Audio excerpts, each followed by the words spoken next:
What's going on, everyone? Welcome back to From the Sidelines podcast. This is episode 173. This is the post World Cup show. Just the boys tonight, just Hatch and myself, the little duo, and we're God, man, what a week, what a World Cup week. I love World Cup because it's so much more extended, right? We're just staying with the boys, staying with everyone around paintball longer. Hatch, like how have you been since I've seen you since what Monday morning? How is it? Coming down from World Cup? The snap back to reality, oh, there goes gravity, honestly, was pretty hard for me because I completely forgot to upload the most recent episode of the podcast until yesterday. We're recording this on a Thursday, which is not out of this world for us, right? But uh, I wake up out of a dead sleep. I'm like, oh shit, I forgot to upload. And then in the morning, I wake up to shout out to Christopher Struck. Send me a message like, yo, is there no episode? So, yep, we're back, baby. We're back. Dude, the listeners keeping you up to date. Damn it! But they're the loyal listeners. God, thank you, Christopher. Still got your message. Was it today or yesterday? Got to respond to you. Um, but like we're gonna get into all the shenanigans and everything that we did at World Cup. But before we do that, got to give a shout out to what makes FTS go round. You know, Welts, dude, Welts clothing. Oh my God, got a sweatshirt on now. It's cold and wet and rainy. It's disgusting here. Complete contrast from what we just experienced in Florida.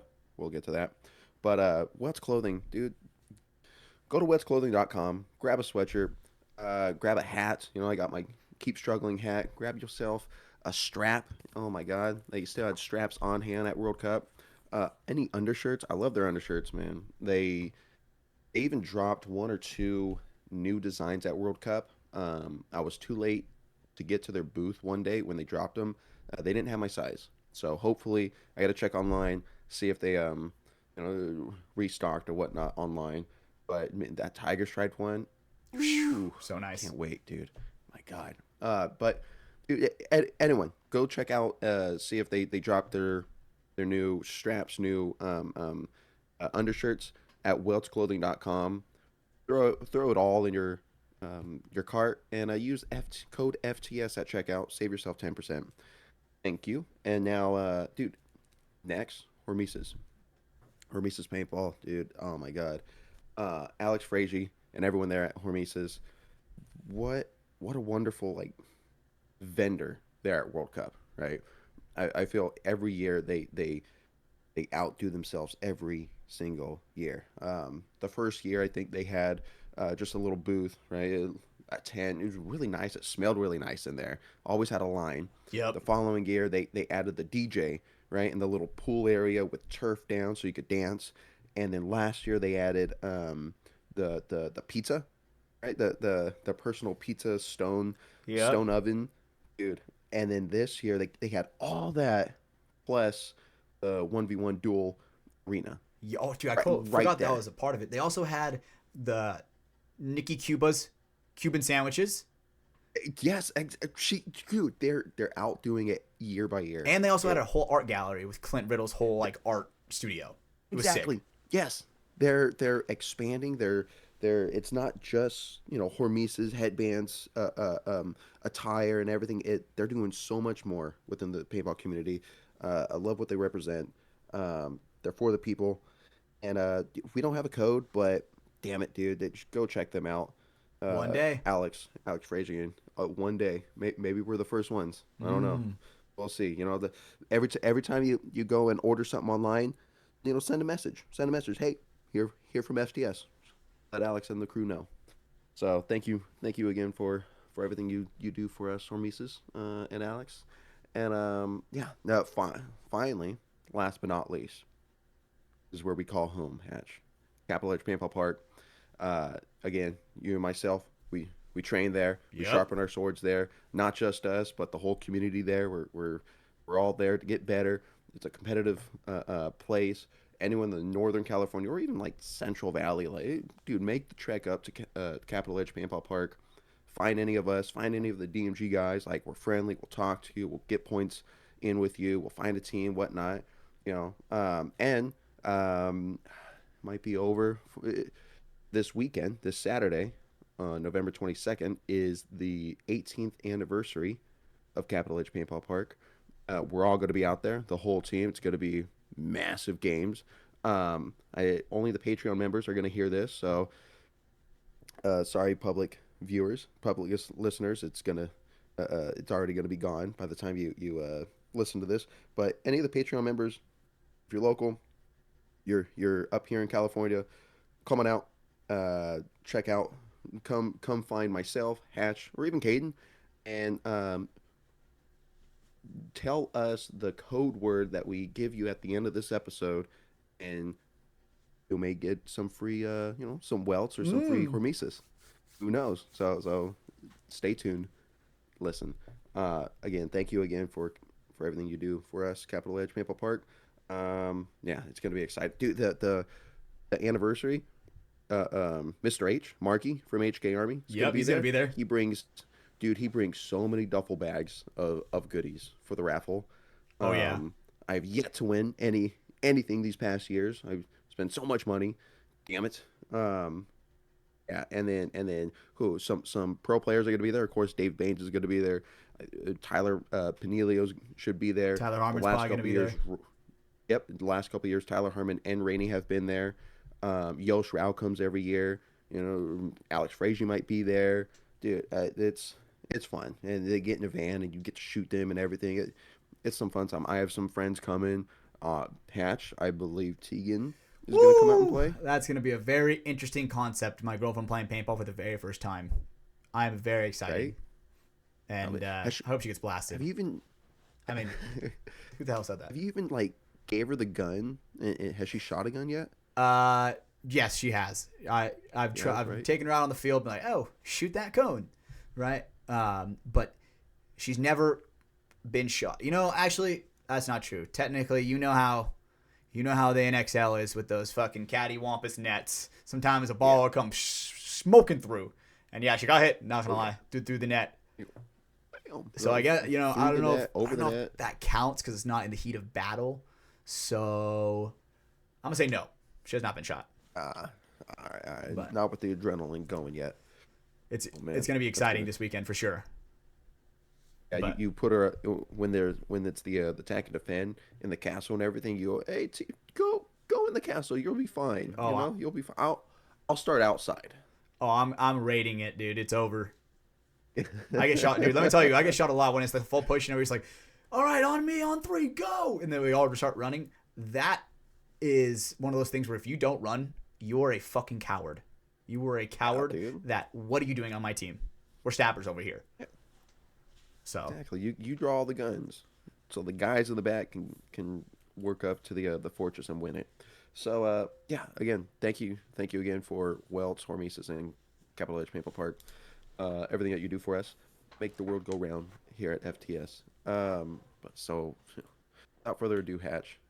Here we go, dude. How did that feel? That was a little lengthy, but not bad, dude. I wanted you to make sure you get in because we're co-hosts. We're not. It's not me. It's not me and then Brando. It's both of us, one in unison. We're inside of each other. You know what I'm saying? Yes, we're like this. Right. Exactly. Yeah, definitely. So tip to tip. How'd that feel? Giving that intro right there. Oh, good. Felt good. Now that I've talked for almost 10 minutes, I'm gonna go back in my shell and save my voice. Yep. So man, dude, we just got back from Cup. How are you feeling, Brando? You sound a little under the weather, bro. Tell me what kind of sickness you got. Dude, so we it stemmed from what I think it stemmed from was a layout practice.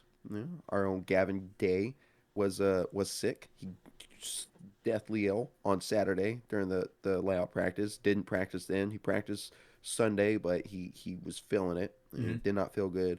Come Tuesday, by the time we got to the house, him and Graylin were not feeling the best.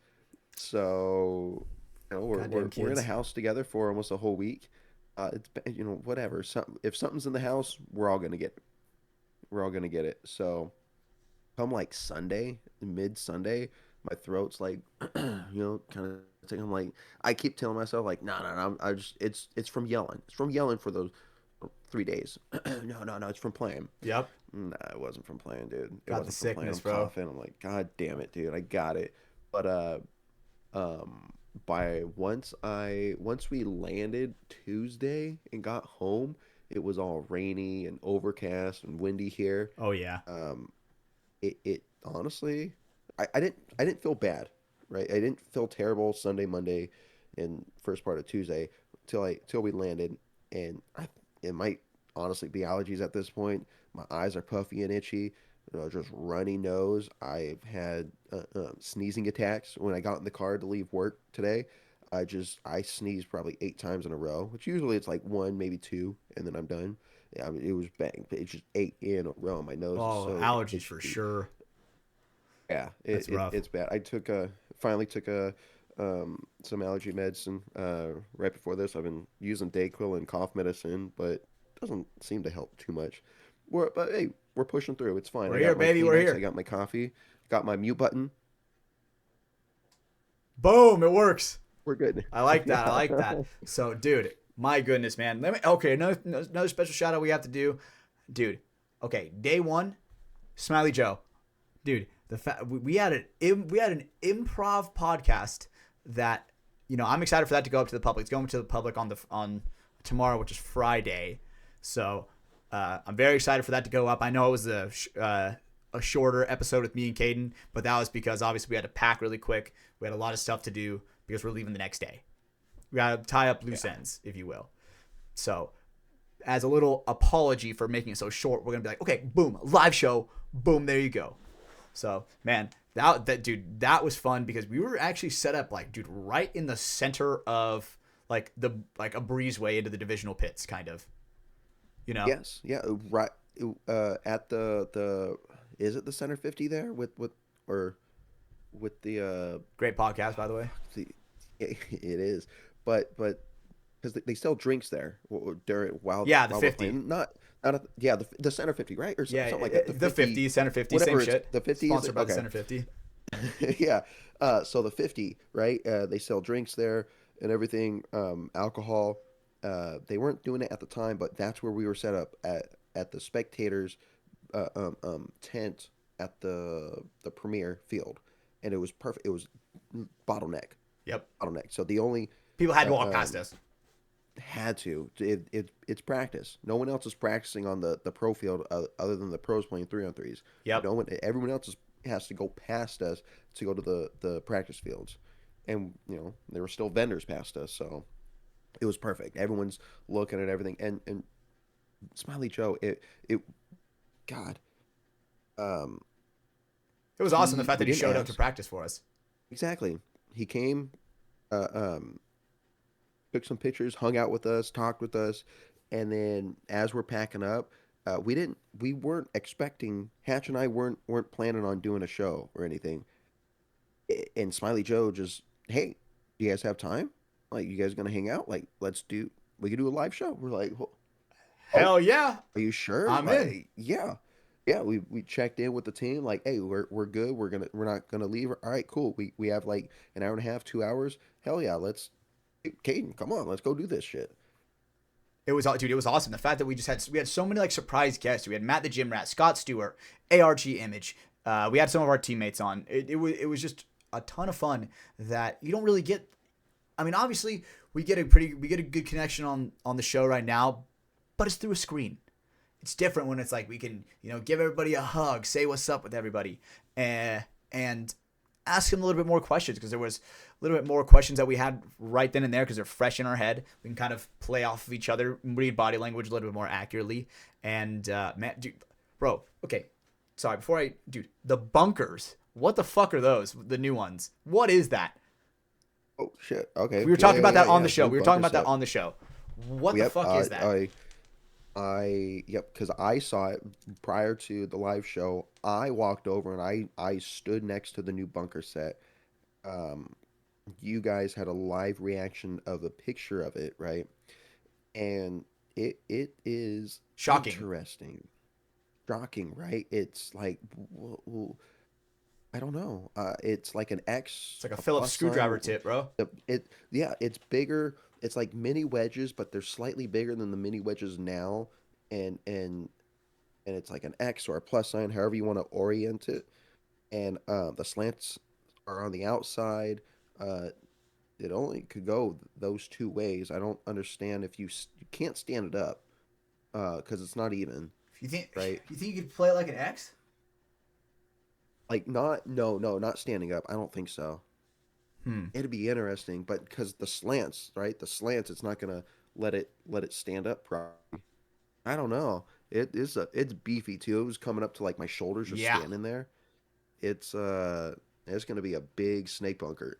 I saw I saw two mock layouts with those up, and I was looking at I haven't heard or read anything about like what that is replacing, Yeah, but but I on these said mock layouts, what bunkers are leaving? yeah, on these mock layouts, um, I think it's two big wedges that are missing. What? Like the So bricks or the slanted wedges? the slanted wedges. So right now we have four wedges, two bricks. So on the mock layouts I saw it was two wedges and two bricks, plus Dude, the new honestly, get rid bunker of the set. fuck the bricks, leave the wedges.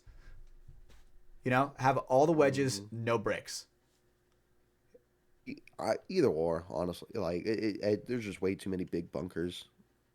Exactly. But I'm And gonna say, ooh, this is WCPPL arenas. That's where I saw you know, this. let Okay, me just say I'm gonna. first of all, I'm gonna regret saying this, but I am a player, so I have to say it, bro.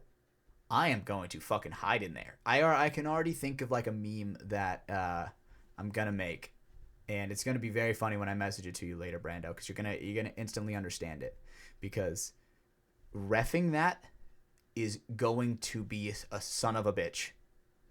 Yes, So as a player, yes, it is. I am going to exploit it like crazy.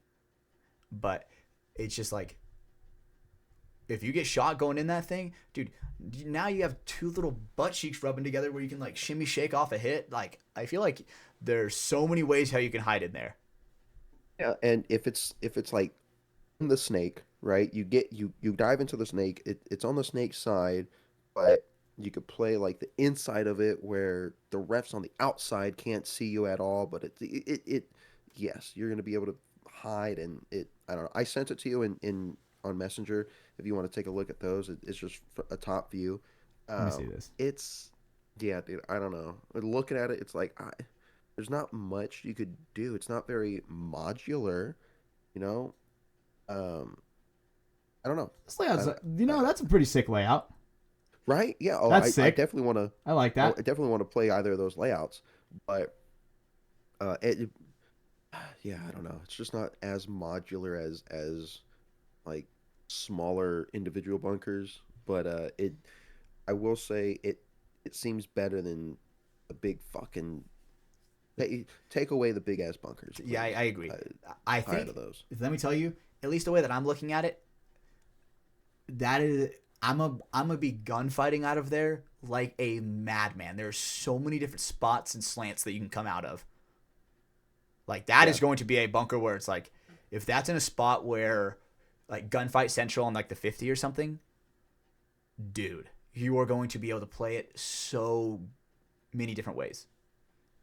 And yes, and again, people, if you haven't stood next to it, it's bigger than you think. I mean, it's not massive, You but can't play it again, it's standing up, it. but like it's definitely over Sw- necessary if you're doing like double knees. yeah, the mini wedges now, you have to play on your knees, right? You can't. At least this one, you're squatted. You're squatted pretty high to come out For on the sure. slants. It's bigger than you think. So don't think you're it's a itty bitty bunker you're not gonna be able to play out of. You will play out of it. And I bet the way that's going to Ooh, be angled on certain layouts, because I don't know, you know this is for sure, Brando, but sometimes the slanted wedges, the depth perception on those, you'll feel safe, oh but the way the slant is, dude, they're coming over right onto your loader. yeah, So I yeah. I think hate that's going to be those. a huge thing with those. I mean, I look at those creases as like a place to hide from bounce shots, you know, where Oh my God, I'm just yeah. gonna be in there like a shell shock survivor, you know, just trekking away in there, trying not to get bunkered, you know. We were thinking about where else to put it other than at the 50s and the snake. I was like, dude, what if we put those as a back center and not like either way, like you put it like X, you have two people in the back Oh center, right, yeah. shooting either way, Then someone over the shark fin. or even like, yep, or even like The as an X. X, and you That. have the little, Oh. you're gonna live forever. You dude. You just sit there. You are going to live forever. Like, you better. Someone's gonna have to come and like bunker you out. Yeah. If Oh there, yeah. I swear to God, if there is a layout that is like that, I'm going to cry, bro. Because It, what layout was it this year where we had a mini dub as the back center? I don't know what layout that was, but it was AC, I believe. AC, maybe. yeah. And That man, dude, you could really hide in that one. You couldn't shoot anything, but you could really hide. You know. or it was like 2018, 2019. Was it a Dallas event or like a Philly event or something that they had the big brick, the giant brick in the back center? I remember that. Oh, I hate that. It, That's horrible. it you can't see anything. You're just walking right into it. Yeah, I don't know. I played it like for 2 weekends, and thank God that field got rid of it or whatever, made changes. Like Mm. this is dumb. It's Oh really yeah. dumb. Well, Brando, let's get into what the people want to hear, brother. Let's get into the event, how it was for us as DMG. Let's talk through it, brother. Let's talk about game one. Yep. NYX. Oh, dude. Let's talk about that game. Game one. You know, I don't want to. Ah, man. No, we make it a point to go into every game that that it's going to be a grinder, right? Mm. We don't want to take anyone lightly, because well, anyone in the semi-pro division, if they're playing in the semi-pro division, they're most likely going to be a competitive. For sure. They're gonna steal wins if you take them lightly. I don't We think there knew was that. any We ass played semi-pro NYX. team. No, not that played the whole year, right? There might be one or two that came in for an event or two or whatnot. It's like, oh shit, maybe we're not semi-pro, and then we go back down or whatever. But any team that played the whole season, yeah, whew, they're fucking tough. And NYX, we played them these past 2 years. We played them twice, beat them both times, and we played them earlier. We played them in Tampa. We mercied them, like I think it was 5-0. So we were going into this kind of like you know, again, not overly confident, like, oh, we got this, but it's on paper a team that we've already beaten and we should beat, Mm. right? We're a higher rank, we're a higher seed. We should beat them, and we went in, and man, first point it kind of locked up, uh, um, and they took that one. They beat us in that 1 point. They went up 1-0. Um, we came back, strong team point. Might have had four alive at the end, Mm-hmm. but great teamwork. That was a long point too. Um, we pushed the Dorito side. You, myself, and Aaron. I could hear both of you talking back and forth. I'm up in the center. Uh, we we beat them. We score that point. 1-1. We go in. Have a game plan. Um, they put you on the snake side, and off the break, I think we shoot one off the break, Yes. and And then then then, we then I get shot. I remember yep this. I yep remember this pretty vividly. If I'm being honest, I remember I was trying to work an operation with Caden because I didn't. I mean, I play the snake side at practice, but obviously I was the Dorito side guy, and so I don't know what was going on to where they were like, "Hey, yo, Hatch, we need a strong gun over there," and I'm like, Psh, "Say less, Chim, I got it." Right, and then I choked it. Right, so I'm shooting, doing my thing, and I'm like, "Hey, Caden, like put this guy in so I can go." But then he instantly had the read where he's like, "Oh, I'm just gonna go." Right, because he shot a guy, and or the guy that was supposed to be shooting at him, we shot, and he just goes into the snake, and I, as a fucking amateur, was like, oh, like let me catch up, let me get out to the corner real quick, support my guy, and I rushed it, which is yeah like number one way how you fucking lose something, rushing it. So that yeah mistake and for sure was my fault. and that was a big gap going from that can all the way out to the corner. Either of the corners, it's a massive gap. Yeah. Um, yeah, you got to make sure it's clear. And so we lose you pretty quickly. It's a 4-on-4. I had a quick conversation with Paul. I was in the juice box on the Dorito side, and Paul's on the home. I go, "Oh, Paul, ball one hatch, hey, 4-on-4," and he switches and he starts shooting Dorito side, and I'm looking the snake way. I'm like, "All right, Caden's on the snake. Hey, do you want to go behind Caden or do you want me to?" He goes, you go. I was like, "Okay, say less," and I book it over to the snake corner. Um, yeah, and that was a long 4-on-4 point. Very it felt very technical. Um, I got up in the center with Caden. Him and I work a little operation and dink some guys out. They towel it. We're up 2-1. It's like, dude, fuck yeah. And I Yeah. think at this point, It was like 3 minutes left. no, Or it no, wasn't it was that way shorter than long. that. Way shorter than that. Because we had it. It was I'm pretty like sure that just last over a minute, maybe. that fourth point, yeah, and we had like a disastrous breakout, like a disastrous Yeah, one. yeah. It was like maybe just over a minute, just under a minute, something like that. Um, not much time. Chim tells us, "All right, go. There's going to be a hold play. We know what spots we want to be in, Uh-huh. right? Uh, maybe they're Oh, not. okay. Yeah, Just coming back yeah. to me. This is where you got that weird minor. Oh, it wasn't a minor. Was it a major? Eh, yeah, it was a major. Yeah. Damn. So, so we go out. We make a breakout. Uh, um, it seems like we're all on the same page about who's looking where. We get out there, and I'm shooting up the middle in the juice box, and all of a sudden A I sea see of us. Marv walk off. Then immediately I see Paul in the back center get hit, and I'm like, dude, what the fuck? All right, like Caden's still shooting Dorito away, and then Yeah. Caden gets blasted. I'm like, dude, I gotta look heads up. Yeah, yeah, yeah. I look heads up, and Aaron's in the Doritos. I shoot the Dorito guy, and immediately fill into the Dorito corner right behind Aaron, and I'm telling him like, dude, it's just you and me. And we Fucking let it can't see ride. the clock. Dude, we can't see the There's a clock there. scaffolding. There's a netted scaffolding in front of the Yeah. clock to where you can't see it. The Dorito side, you The are fuck? done. You are not seeing that. You can't see that shit. Oh my god. So I don't know what time's on the clock. I know it's under a minute. It's not that much time, and I'm telling him like where I'm looking, and he's telling me where he's looking. Hey, caution the snake, whatnot, blah blah blah. And then all of a sudden I hear like hit. I hear like a ton of hits, and I hear the ref say hit, and I look heads up, and there's one of the guys running right in front of my bunker, looking inside. And as I pull my gun over, I shoot him. He like runs past me. I put more into him. It's like, don't spin on me, dude. Like I want to be alive. No, he's looking So at you. He's like, oh shit. yeah, so I fucking make sure he's not gonna squeeze one off, and then I come back up, heads up, whatnot. Like I know they're in the snake. Like I'm just, where the hell are they?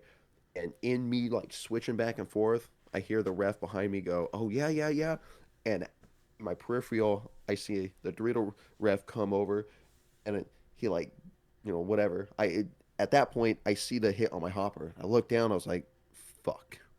I don't know where that came. You know, they throw the major, and immediately I'm like, What the wait a fuck? minute. Like I felt like I didn't get any heat going into the corner. Yeah, because you Like thought it that was the guy Dorito didn't guy that have no shot you, idea right? I was there. Yeah, yes, I immediately stand up and go try to plead my case. Like, hey, whoa, whoa, whoa. He's the only one. And like he like squirmed and his gun pointed at me, but I didn't feel like he shot me. But logically in my mind, that's the only person that shot at me.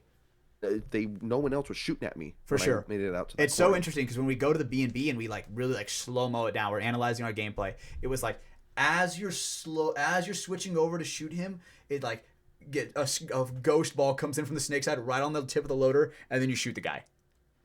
Yeah, yeah. So it was a well deserved one, but like, It was fuck, so the timing fast. on that. I mean, because Timing on that. you shot a guy, right? You shot a guy with a hit on you, unobvious. So it's like, you know.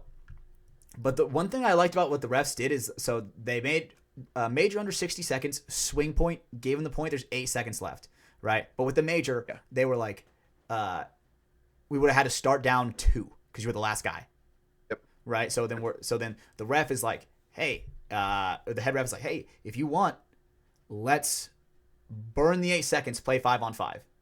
Oh, and we're like, bro, fuck yeah. Let's go straight into Hell overtime. yeah, let's go fuck the 8 seconds, right? Either way, even if we had to play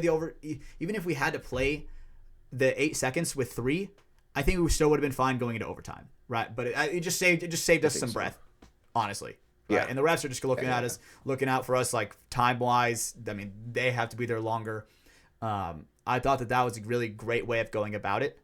And then the overtime point happens, right? So the play is it's me, Aaron, Brando, Paul, Caden. Correct?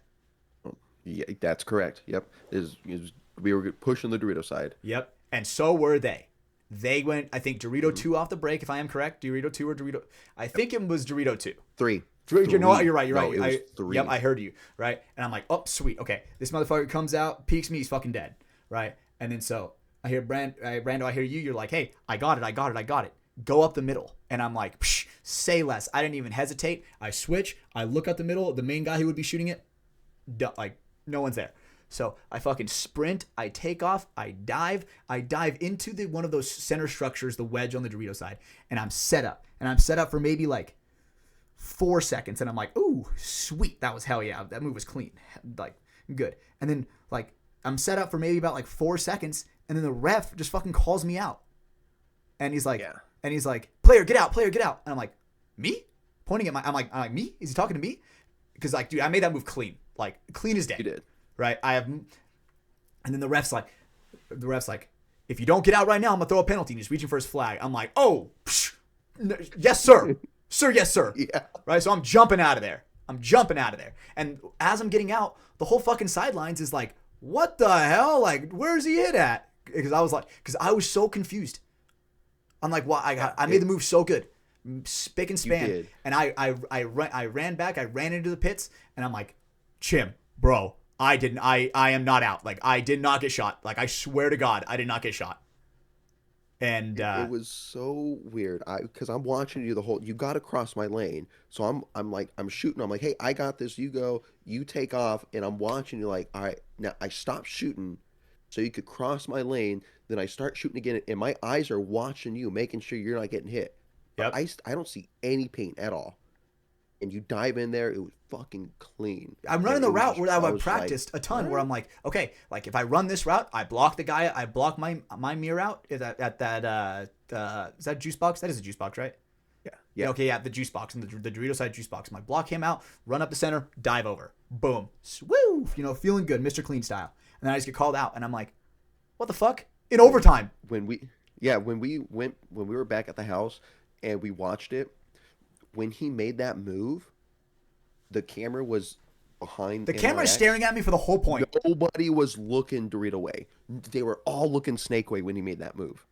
Everyone was looking Snake way. I don't understand. I think we didn't know where the Dorito was looking, but the route you took, the Dorito has to wrap the Dorito 3, and I'm shooting that. Exactly, you're shooting it. You're like, hey, I got it. And when you're like, hey, I got it, dude, I'm gonna trust that. I'm good. Yeah, that was. I think that was the only like weird call that we got for sure all weekend, and it was just it's happening overtime. Dude, we don't know, and of course everyone Hatch says that, and I'm like vouching for Hatch, like, dude, I watched him run that. He did not get hit, and everyone's like, maybe whatever, blah blah blah. They just hit you, Hatch, and then we watched it, and everyone's just like, damn, what the hell was that? Dude, we had Incursion, one of our divisional teams from Capital Edge, on the sidelines watching. They come over immediately after the game, and they're like, bro, you were not hit, bro. Like, I don't know what the hell that call was, but, and I'm just like, I'm curious at like what he saw. He must have seen something. Something come off a bunker that looked like him. I have no idea. Whatever. It was the one call, but I don't think that decided the game for us at all. No, it came down to a 1-on-1, and then our guy lost. No. Yeah, it did. It was like no, it wasn't a 1-on-1. Are you sure? It was like a 2-on-1. You know what? I think you're right, but they were playing it like 2 different 1-on-1s. I think you're right though. Yeah. It was like the Dorito guy and the Snake corner. That was a lot. But anyways, yeah. Real quick, it was like a 4-on-5, 4-on-4, whatever. I think 4-on-5. We shoot one, even it up 4-on-4. Caden gets another kill on the Dorito side. Like, oh hell yeah! And I'm like, dude, I'm gonna go dig this Dorito player out so that way, because he's an island. Yep.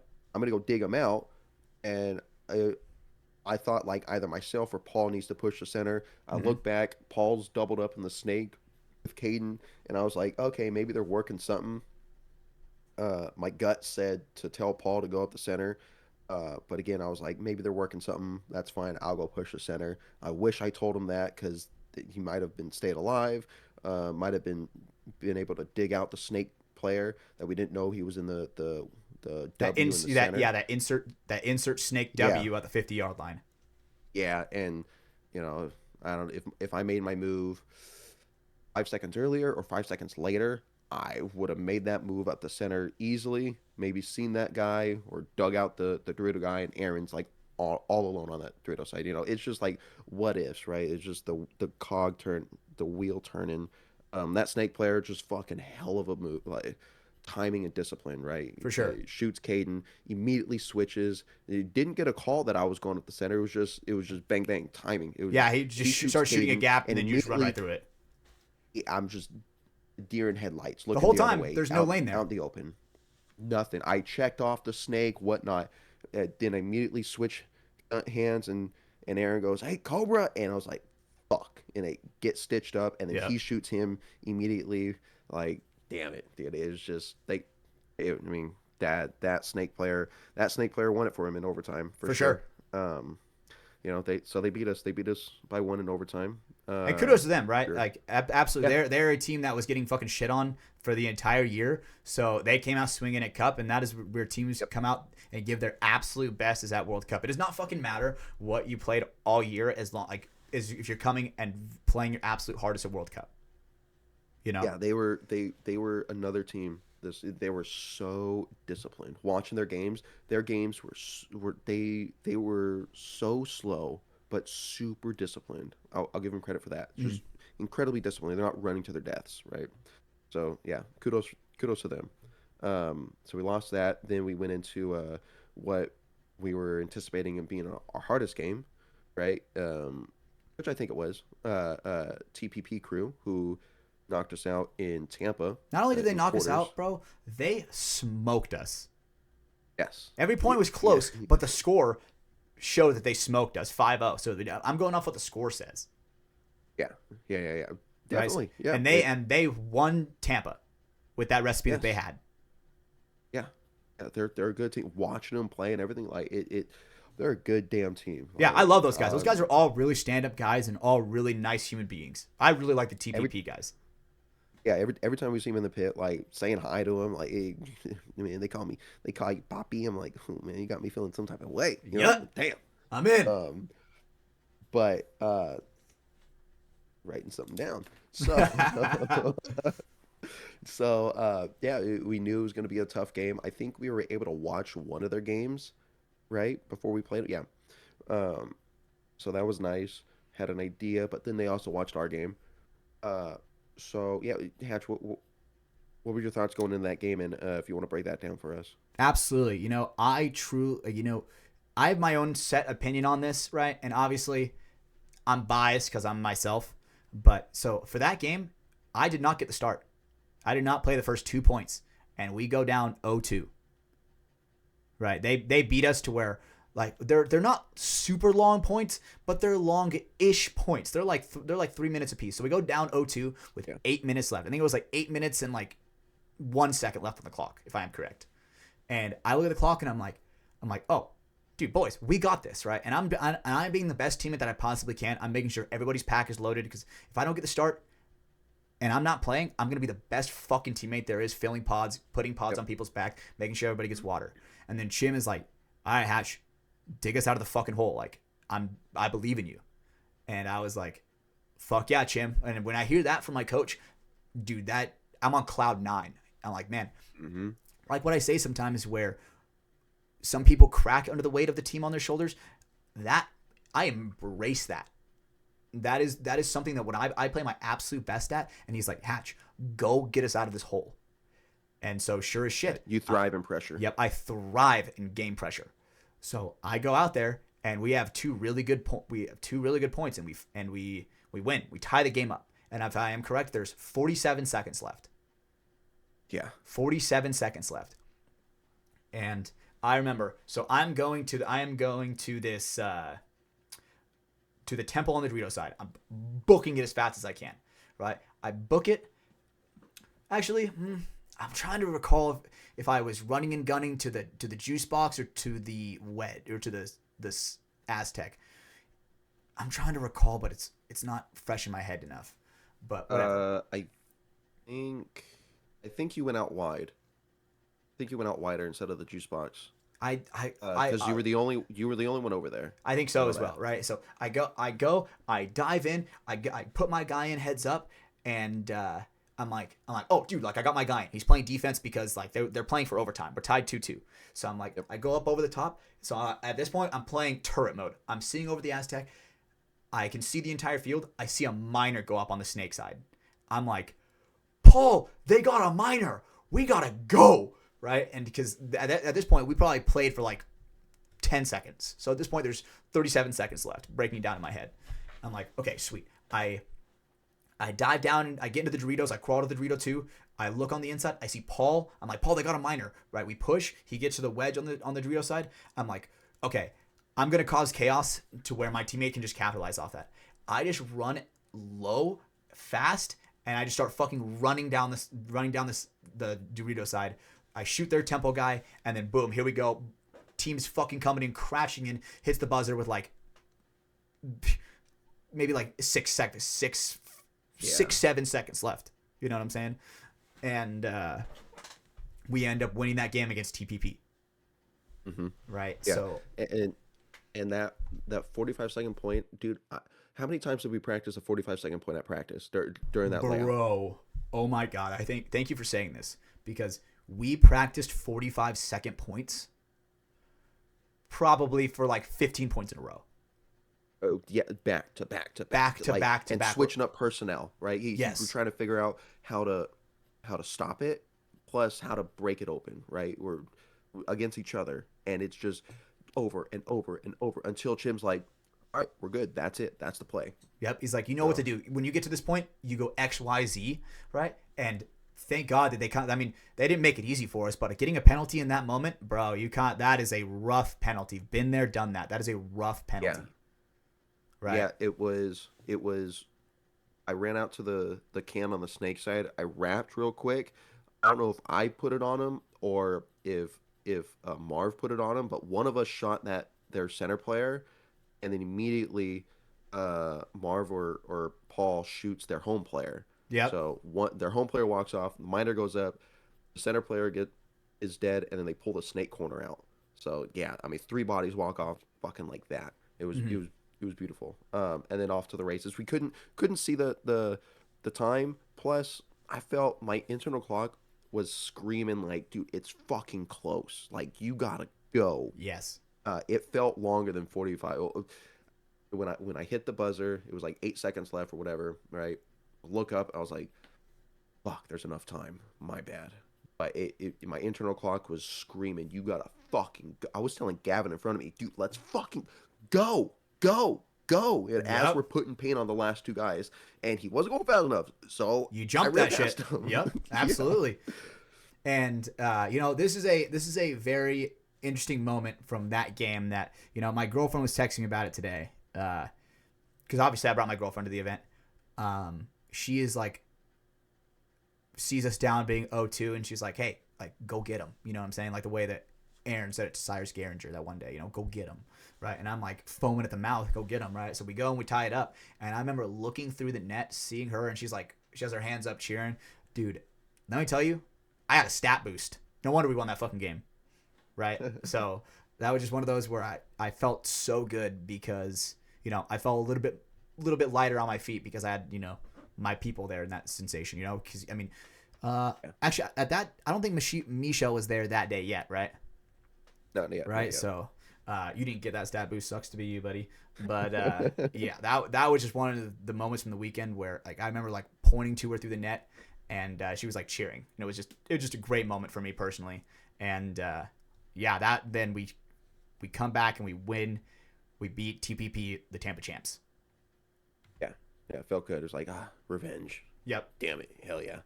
Felt good because that was a So, hard-earned game. They did not give it to us. dude, Those 2 points where we had to come back.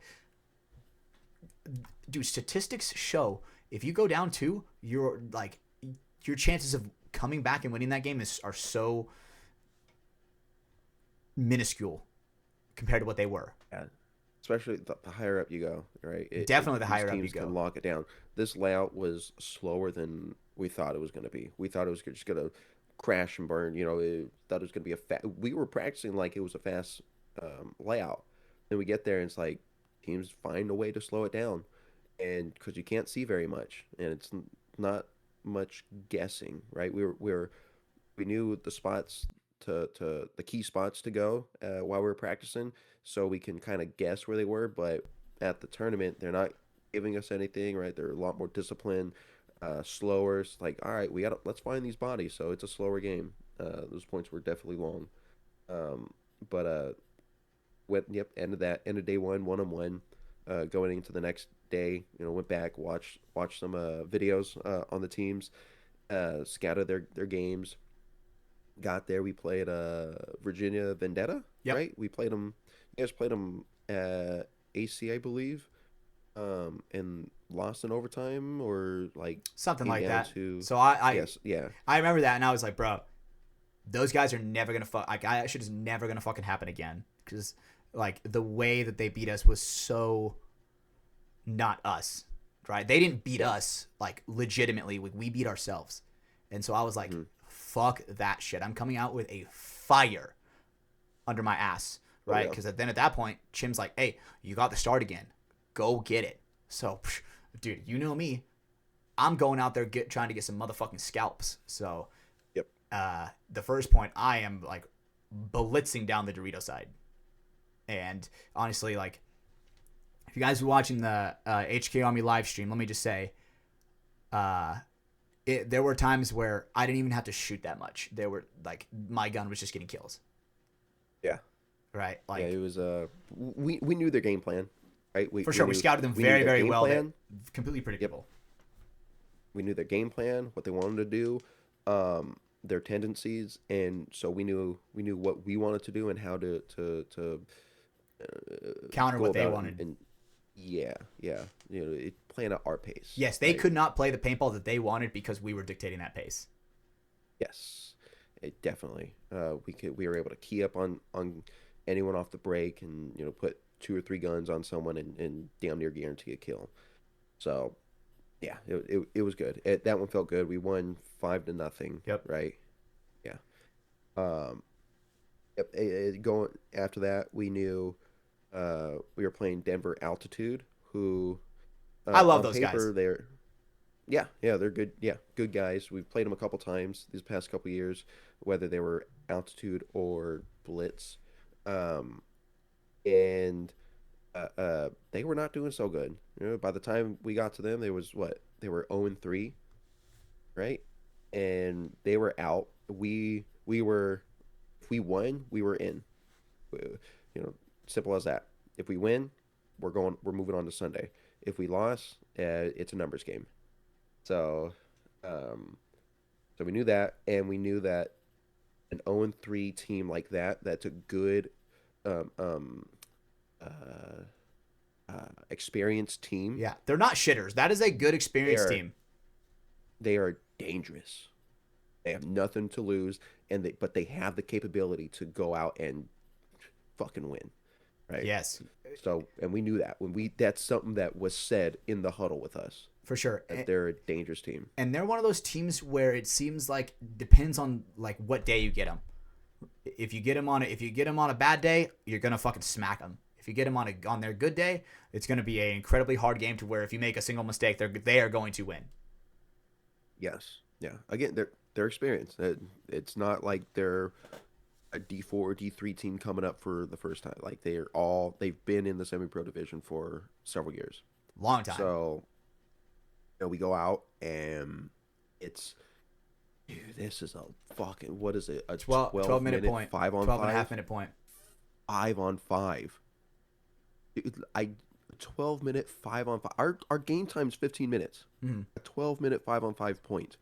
I remember sitting there like, dude, fucking someone get a kill, please, Jesus Christ. Again, we knew it was a win and we're in situation. Um, and dude, yeah, about halfway through, I'm talking with Aaron on the Dorito side, trying to work ops, work something out, connecting with Paul across field, trying to get him to look one way. I want to get little, crafty up in the center, but they're working something on the snake side with the three of them. So it, going back and forth, we lose the body uh, in the number two guy on the Dorito side. We don't completely know where he is because they doubled up the Doritos at first, and then after that, it was like Dorito 3, and we don't know. It's Sacramento. Caution the two bodies up in the center. We knew there was one, didn't know exactly where the second one was. So We knew where one of I their guys was yeah because the same guy played at every point and did the same thing. yes Right, the tall guy. yeah yep. So and as I'm talking with Aaron, trying to get him up further up the field next to me, so I can maybe go on their side or start hunting for their middle guy or try to dink out their Dorito guy. 12 minutes into the game, their center Dorito guy makes a move, right? Bunkers me, does exactly what I was trying to do. He just does it faster. He bunkers me and Paul at the same time because we're damn near stacked up. Um, he gets shot, and Aaron immediately shoots their Dorito guy. So now he's free. The Doritos are free to Aaron, and all in a matter of seconds, it goes from a 5-on-5 to a 3-on-3, and then uh, Aaron starts trooping down the Dorito side, and Gavin gets pieced up. He comes walking off. It's a 2-on-3, but they don't know they shot Gavin, right? And and then Aaron makes it all the way down. I think he shoots the center player. Maybe he makes it all the way down to their side of the field, like their Dorito one or something, their corner, whatever, and is gunfighting their back center. And and at this time, their snake player backs up from snake three to snake two, and like as soon as he makes it into the snake two, Caden launches to Yep, I go remember and this. bunker him, makes a perfect read. Right, no one's shooting at him. 1-on-1, it's 2 1-on-1s right now. Uh, yeah, the dude's talking and makes a great read. It's just the guy backed up. Cade made a good read. Didn't know he backed up. Ran past the snake three, and as he like goes down to hunker down into their snake two, he comes out on the snake two because Caden shoots, I agree. I think he just should expecting him have. into the I three. obviously I've seen it. I've seen the move like from the pit area. He should have just followed through. He should have just committed to it. Looked like he was like Yeah, trying to like run, stick, stop on a dime, like play the bunker that he was in. Like jump him. You know what I'm saying? yeah. It was like he had a plan going. Plan wasn't there, and it was almost like a what do I do now kind of thing. Instead of like a oh not there. I heard him like you have to have like a if he's not there, I'm doing this kind of Yep. thing, right? So he got unlucky, unlucky timing. Um, they shoot Caden, and then it's a 2-on-1, and I think Aaron's playing the itty bitty Dorito in their own corner, Uh, right? They shoot Aaron, and it's like just under 2 minutes left. or it's two and a half. It's like 2.5. It's like two. It's like 2:36. 2.5, yeah, yeah. So definitely enough time for us to play a good game, like a solid point. Yes. But again, we had a 12.5 minute game right there. Yeah. So And I mean, from the pitch, like tell me what you were seeing or like what was going on in the pitch because I was on the field. I was on the right, field for obviously that was a whole. crazy point. Right. It came down to where when the chaos, when the dust settled, they came out on top. Right. Dude, no, Yeah. whatever. Right. And then we lose the point, and then Chim is like, "Hey, same line." In my head, I am like, "What? Why would we run the exact same line that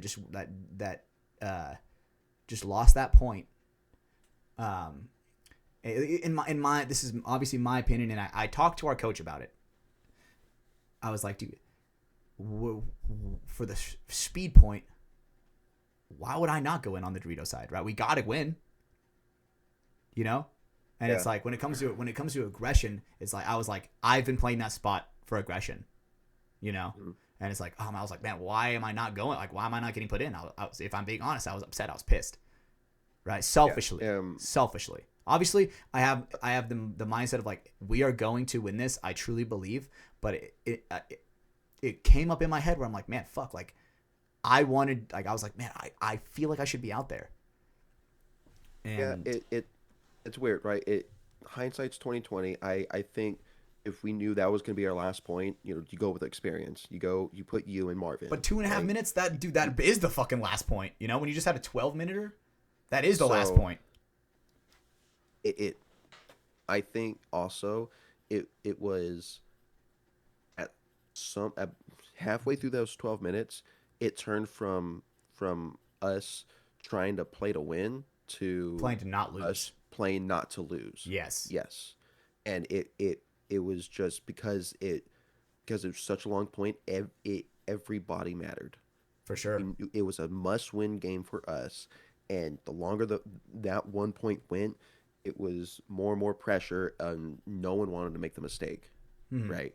So we were very slow in trying to calculate, should I do this? Should I do that? Okay, it was just taking everything into consideration and not wanting to lose it, right? So, I mean, in that, I don't know. I don't know what exactly maybe Chim's thought process was, right? It, You it know, was I talked to him, but definitely like I was confident in everyone. I was confident with everyone I am playing this too. layout, right? But again, hindsight, if we knew for sure, if we weren't going for the 45-second point, if we're going out there like, let's get 5 bodies up, let's kill someone off break, and let's go put a point on this. I think definitely experience, right? Have you and Marvin for the experience. But again, or you ride the same line that you had confidence in going into it, Yeah, right? I and don't know. let me just say, first of all, people would probably be like, "Oh my god, look at Hatch, that fucking piece of shit, being selfish, wanting to play," and yeah, and I'm going to admit it. Right, I have no problem with admitting it because I would feel like a fucking liar and a piece of shit if I didn't speak up and say that, right? To where, I mean, in my fucking drunken stupor, I fucking pull our coach over and I'm like, Chim, what the fuck, right? And I talked to him about it a little bit, and he was talking me through it a little bit with his thought process and everything, right? And gave me a lot of peace of mind. I'm not gonna say obviously exactly what was said, but you know, I don't know. It was just one of those things where like I was like, man, it felt right for me personally. Like I was surprised when my name was not called for that second point. Yeah, everyone wants to be the guy, right? Obviously, for sure. And I'm not. And Game I'm. on game on the line, and it's not selfish. I don't think it is selfish. It it's the competitor in you, right? You want to go and win. You want the opportunity to go out there and win it for your team yourself, right? Your hands in it. Um, everyone does on our team. Everyone wants their number called. We have 9 guys on the team. Only 5 can go out there. Mm-hmm. Yeah, whatever he saw or felt or was thinking. It's and hell, Aaron was having a He had a damn breakout tournament. tournament. I felt like, That was the best he's ever played oh ever. my god, dude, like talking about Aaron. I was talking to Grayland about it Sunday night right before he went to bed. Mind you guys, Aaron, he didn't play a single point in Tampa. It was his Yeah. first semi-pro tournament with us. Didn't play a single He was point. pod guy. One of the greatest teammates I for a whole tournament I've ever had. Yep. Right, and didn't play a single point. And just over this past season, he's gotten better and better and understood like, okay, assignment, okay, like maybe I'm a job guy for this time, and he was. Go out to that mini temple Fucking and shoot. keep Just keep keep him him out out. of the fucking Doritos. If they Yep. get into the Doritos, match them. Yep. Go out there, and he did it time after time. And I told him afterwards, like I felt like this past year there's been times certain layouts like dude, I gotta not like almost joystick them a little bit, like worry about me and like connecting the field, but also like, No, hey, absolutely. stay alive. Like I need you to do this real quick, You have to right? reinforce. You have But to. You.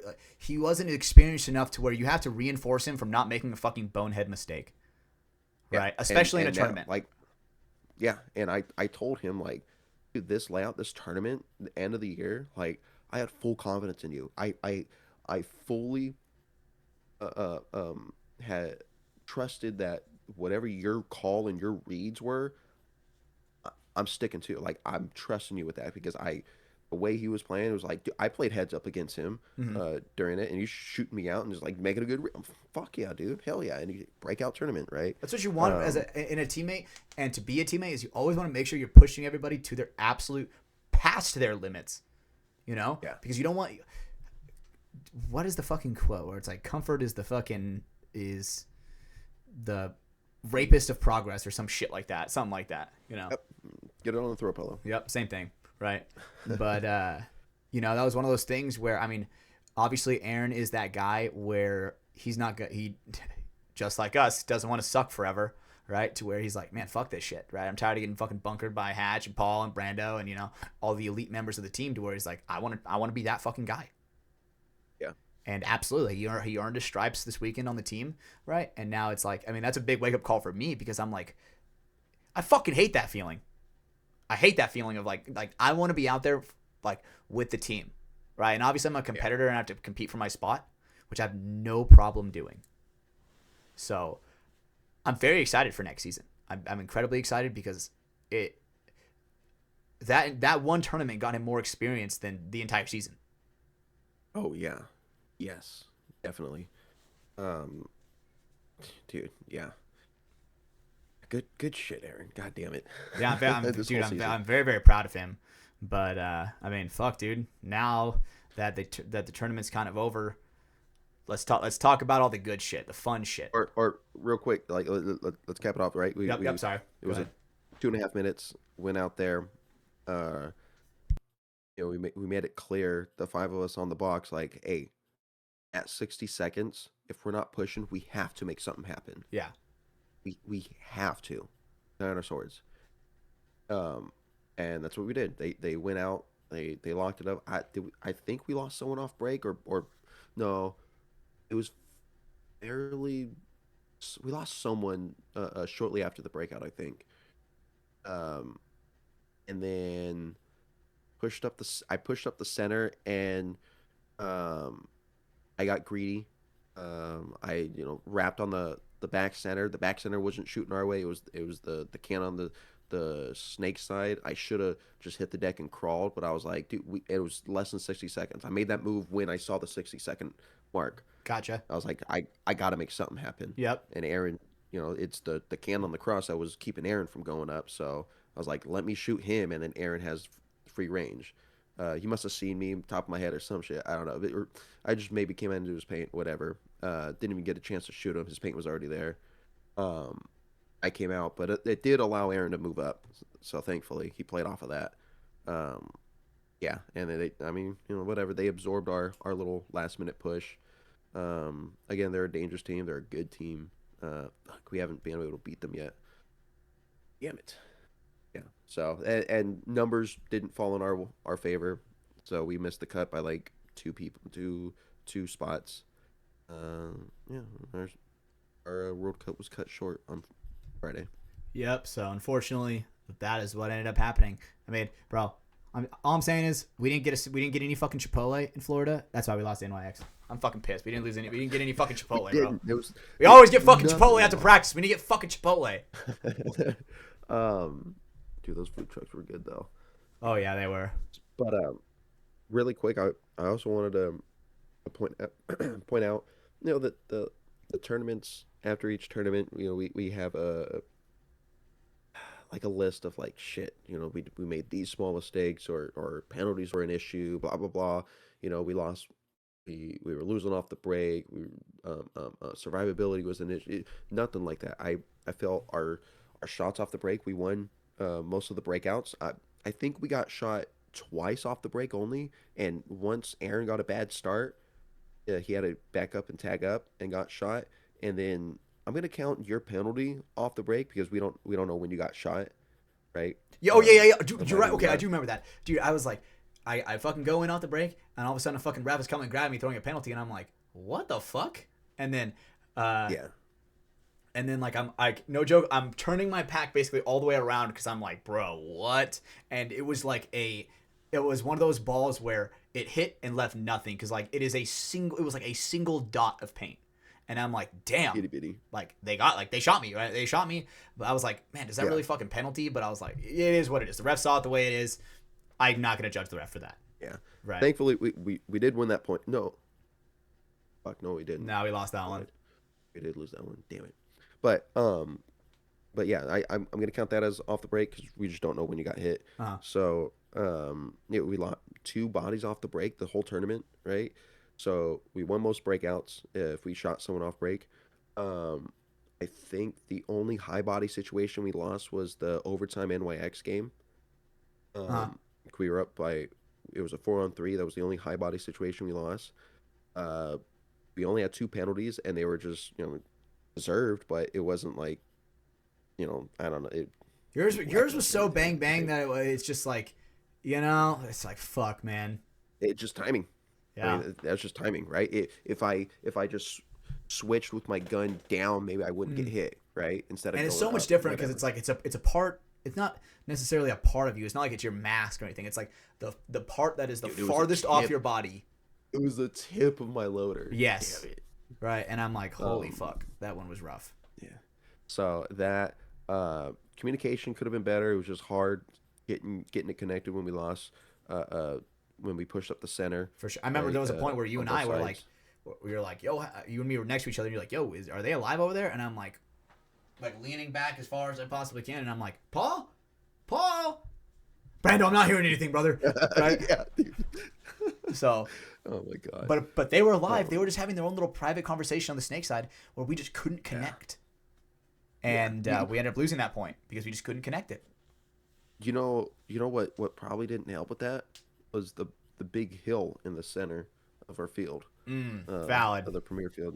That's a great segue, So- brother. I mean, let's talk about the playing conditions because there was a clip today of Ryan Greenspan being like, the field conditions were atrocious. Use that word for word. Atrocious. What do you think, Brando? Right. No, look, maybe it was a little more sandy dirt than they're Previous. used to on the pro field, right? But at least it's fucking leveled. Jesus Christ. Come to the Lone Wolf Premier Field, the fucking Premier Field that we have a webcast for us and the WNXL Pro Yeah. Women's. Oh my God. Talk about fucking like up and down, super hill. Dude. Just a hill in the center. Yeah, I You're would running jump uphill on one side of the snake. You're running downhill on the Dorito side of the same side. Like dude. Oh my God.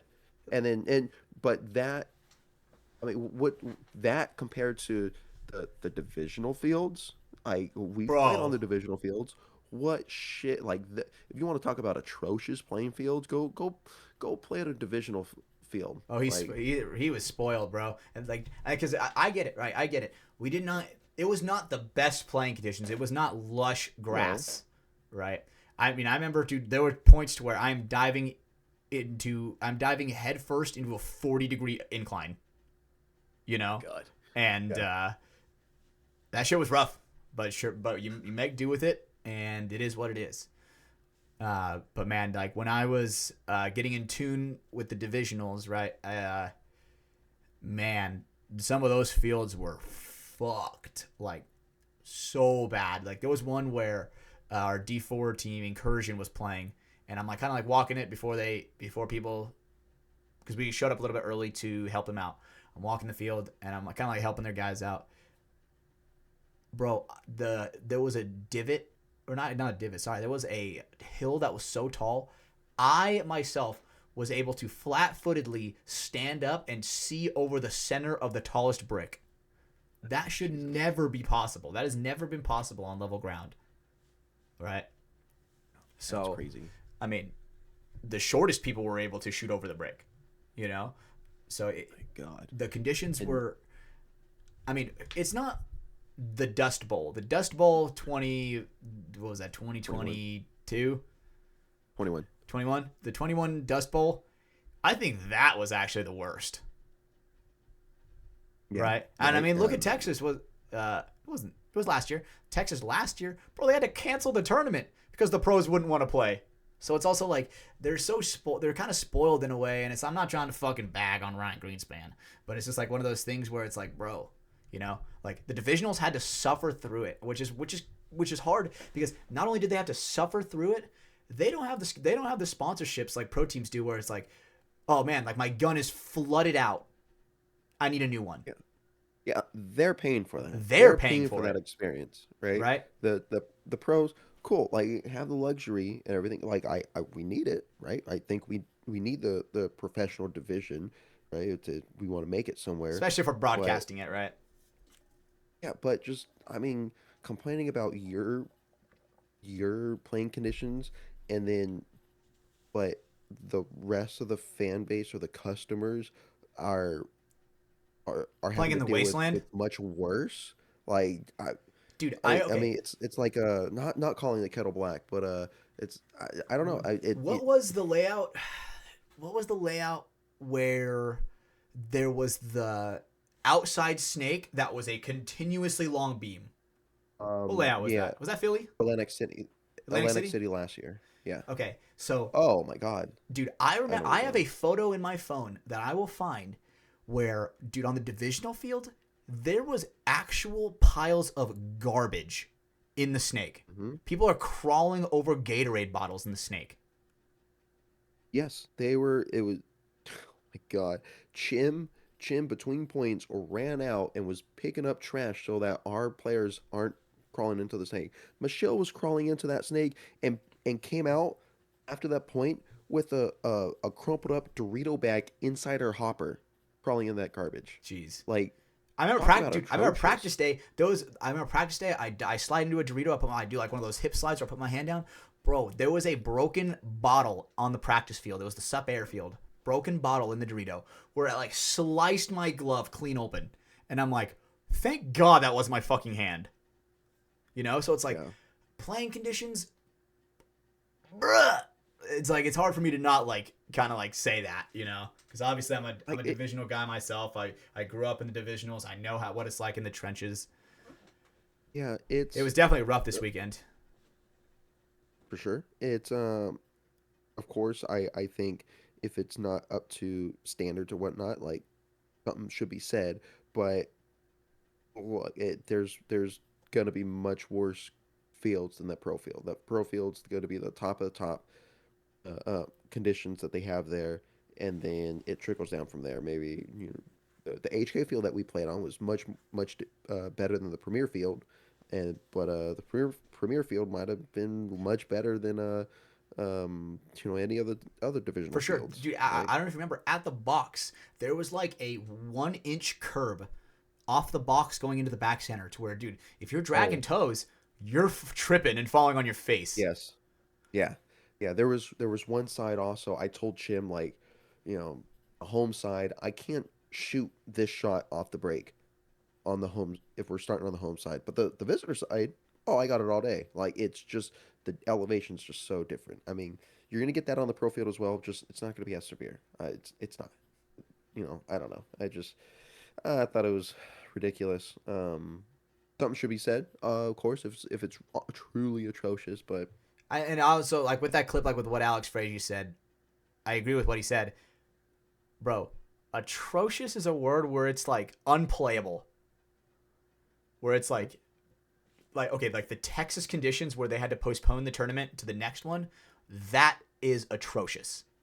Where it is so bad, like the weather is so bad where you can't play on it. Or sorry, excuse me, won't play on it. Because everybody, is that not how it is? because no that because the divisionals They had walked to. over and was played on the they played on the pro field. Yeah, like and that. Oh man, like now that I'm like kind of like looking back at it, bro, that is some baby back bullshit. Like all these divisionals are getting their guns fucking thrashed, and it's like, bro, like I don't know. Maybe I'm just being a salty little bitch. But, I mean, okay. Enough of the negatives about the event.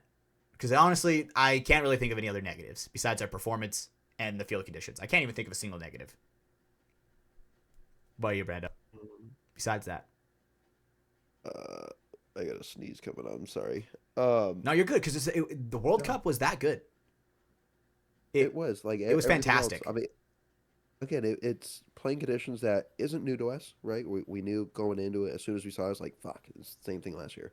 So, yeah, it was just something we had to deal with. Everything, the fucking weather. Bro, great. Fantastic weather. Immaculate. First day kind of chilly. Oh, first day was kind of chilly. Every morning was cold, dude. Every morning you're waking up putting a hoodie on. So, you know. Oh God, dude. Okay. We got Brando doing a little coffee fit. Hey, save your throat. Yeah. Save your throat a little bit. Save your throat a little bit. Let me look at some of these notes. That we got going on, right? So, bro, we go to the lawless arena of divisionals, and Brando, tell me what we saw that one day when it came to. Oh my God! Hey, you want to tussle? You want to tussle, buddy? That was crazy. That would do. So we witnessed a fucking fight, an actual fucking fight. It was Saturday, like afternoon, right? Who was playing? The Dogs. The Devious Dogs were playing, right? Capital S team. Yep, and they maybe just got knocked out, or they're waiting to play the last game or something. And we're just sitting there talking at the field, right behind the scheduler, or the scorekeeper. And we watched this game go on, and it's nearing the end of prelims, and one guy is trekking down the middle of the field. The biggest guy on the team. Hits all over, like not running fast, just kind of trotting down. Hits all over him, and he's still shooting people. Yes. And Major start flying, and he just keeps shooting. Finally, he puts his gun down. The back center player turns and puts more into him, and he goes, "I'm not done," and pulls his gun up and shoots again. He shoots a different guy. The guy that didn't even shoot him shoots another guy. Shoots the guy in the snake temple, like the snake corner, right, or something like that. Right? Everyone's getting it. And everyone's getting it. Red flags start going up. They all start shooting the fucking shit out of each other. I'm like, oh my God, this is great. Like, for me as a spectator, I'm like, yeah, baby, this is getting insane. Yep. And players are pulling their guns up. Yeah. Yep. First of all, I'm setting a bad impression. That is a no-go. Please don't ever do that. Like, I think that is so goofy to entertain me like that. You know? Like, how dare you entertain me like that? The Seppo will not stand for that. Especially when I'm reffing. You're getting your whole team pulled. You're getting 2 cards pulled. Yeah. You know? Goodbye. But, so, what was so crazy, the thing is that got so fucking insane about it. They started, like, tussling for a second, right? A guy, so, there's 2 guys are fucking yelling at each other face to face, and then one guy picks his fucking mask off and is like, "Fuck you, motherfucker," and then the guy without a mask, his teammate, comes up behind the guy with no mask, starts shooting over his head, and just annihilating the guy that he's talking to. Just right in the fucking face, chest, throat. Like, forehead. Just roasting them. And then at this point, I'm like, holy shit, mask off. Fucking mask off. You know, going insane, right? Shit's going down. Refs are yelling, grabbing guns. And the scorekeeper, the head referee, who is I don't know her name, but she's a smaller Hispanic woman, and I have a very funny story about her that I'll tell in a little bit. But she was like fucking dumbfounded. She was like, "What the fuck's going on?" Like that has definitely never happened on her field before, right? Because it was insane. I've never seen a fight like that. Because then once that started happening, and when the gun started getting taken away, they started hitting the Popeyes and started fighting, like, hands on. And I'm like, oh shit, like, let me get a little closer view, you know? Let me fucking start walking over there a little bit, you know? And I'm just kind of like, holy shit. Because I've never seen something like that. No. And it was like, yeah, I mean, people overshooting each other, cool. And until refs get it, it wasn't until I saw the guy with no mask and someone shooting a paintball gun, I was like, oh Oh, shit, shit's going down. this is gonna be bad. Yeah. So, but thankfully the refs were on it. They quickly grabbed a hold of every barrel. Um, got got it somewhat simmered down there. Had to split the players apart. Um, God damn. And I remember seeing media people walk off with cameras and everything. I mean, we were asking I like, was like, oh, you get did that? any You of get that? that, bro? And Right? they immediately go, we're not allowed to post it in Excel. I learned that if you post something like that, the NXL will blacklist you from media. You would apparently you will your media in paintball is done if you were to post something like that. I mean, understandably, right? It's a bad look for paintball. It's we don't want it to happen. Yeah, I don't We ever don't want it want to the where it comes down to like violence and dudes blowing each other. It comes to blows. You know what I'm saying, right? Like, I don't think I'm not never really for that, but dudes what? What are dudes doing to duking it dudes? out. Coming to blows. Oh, yeah, yeah, yeah. But look at the Debo and JC thing, right? The overshooting. The next sepal we see it Oh, at our JC local knew. field. JC knew he was not going to put his hands on Dylan. No. But I'm saying like, That's the main difference. uh, That is the only difference between what happened there and what happened in Florida.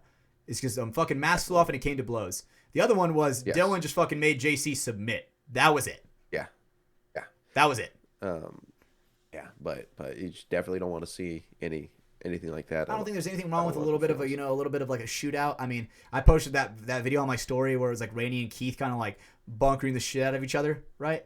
I mean, Rainey gave it to him, validly so. Because I'm looking at it back. Keith misses the hip fire, dude. You got to get the 5Ds of dueling, and that Rainey fucking gave it to him, and it's just one of those things where it's like, does there really need to be a penalty for just two dudes just roasting the fucking shit out of each other? It's not like they affected the game. They're just shooting the shit out of each other. Yeah, I mean, I think I don't it's know. all like within taste, Yeah, Like I would say anything more yeah. than like 10 balls, that's pushing it.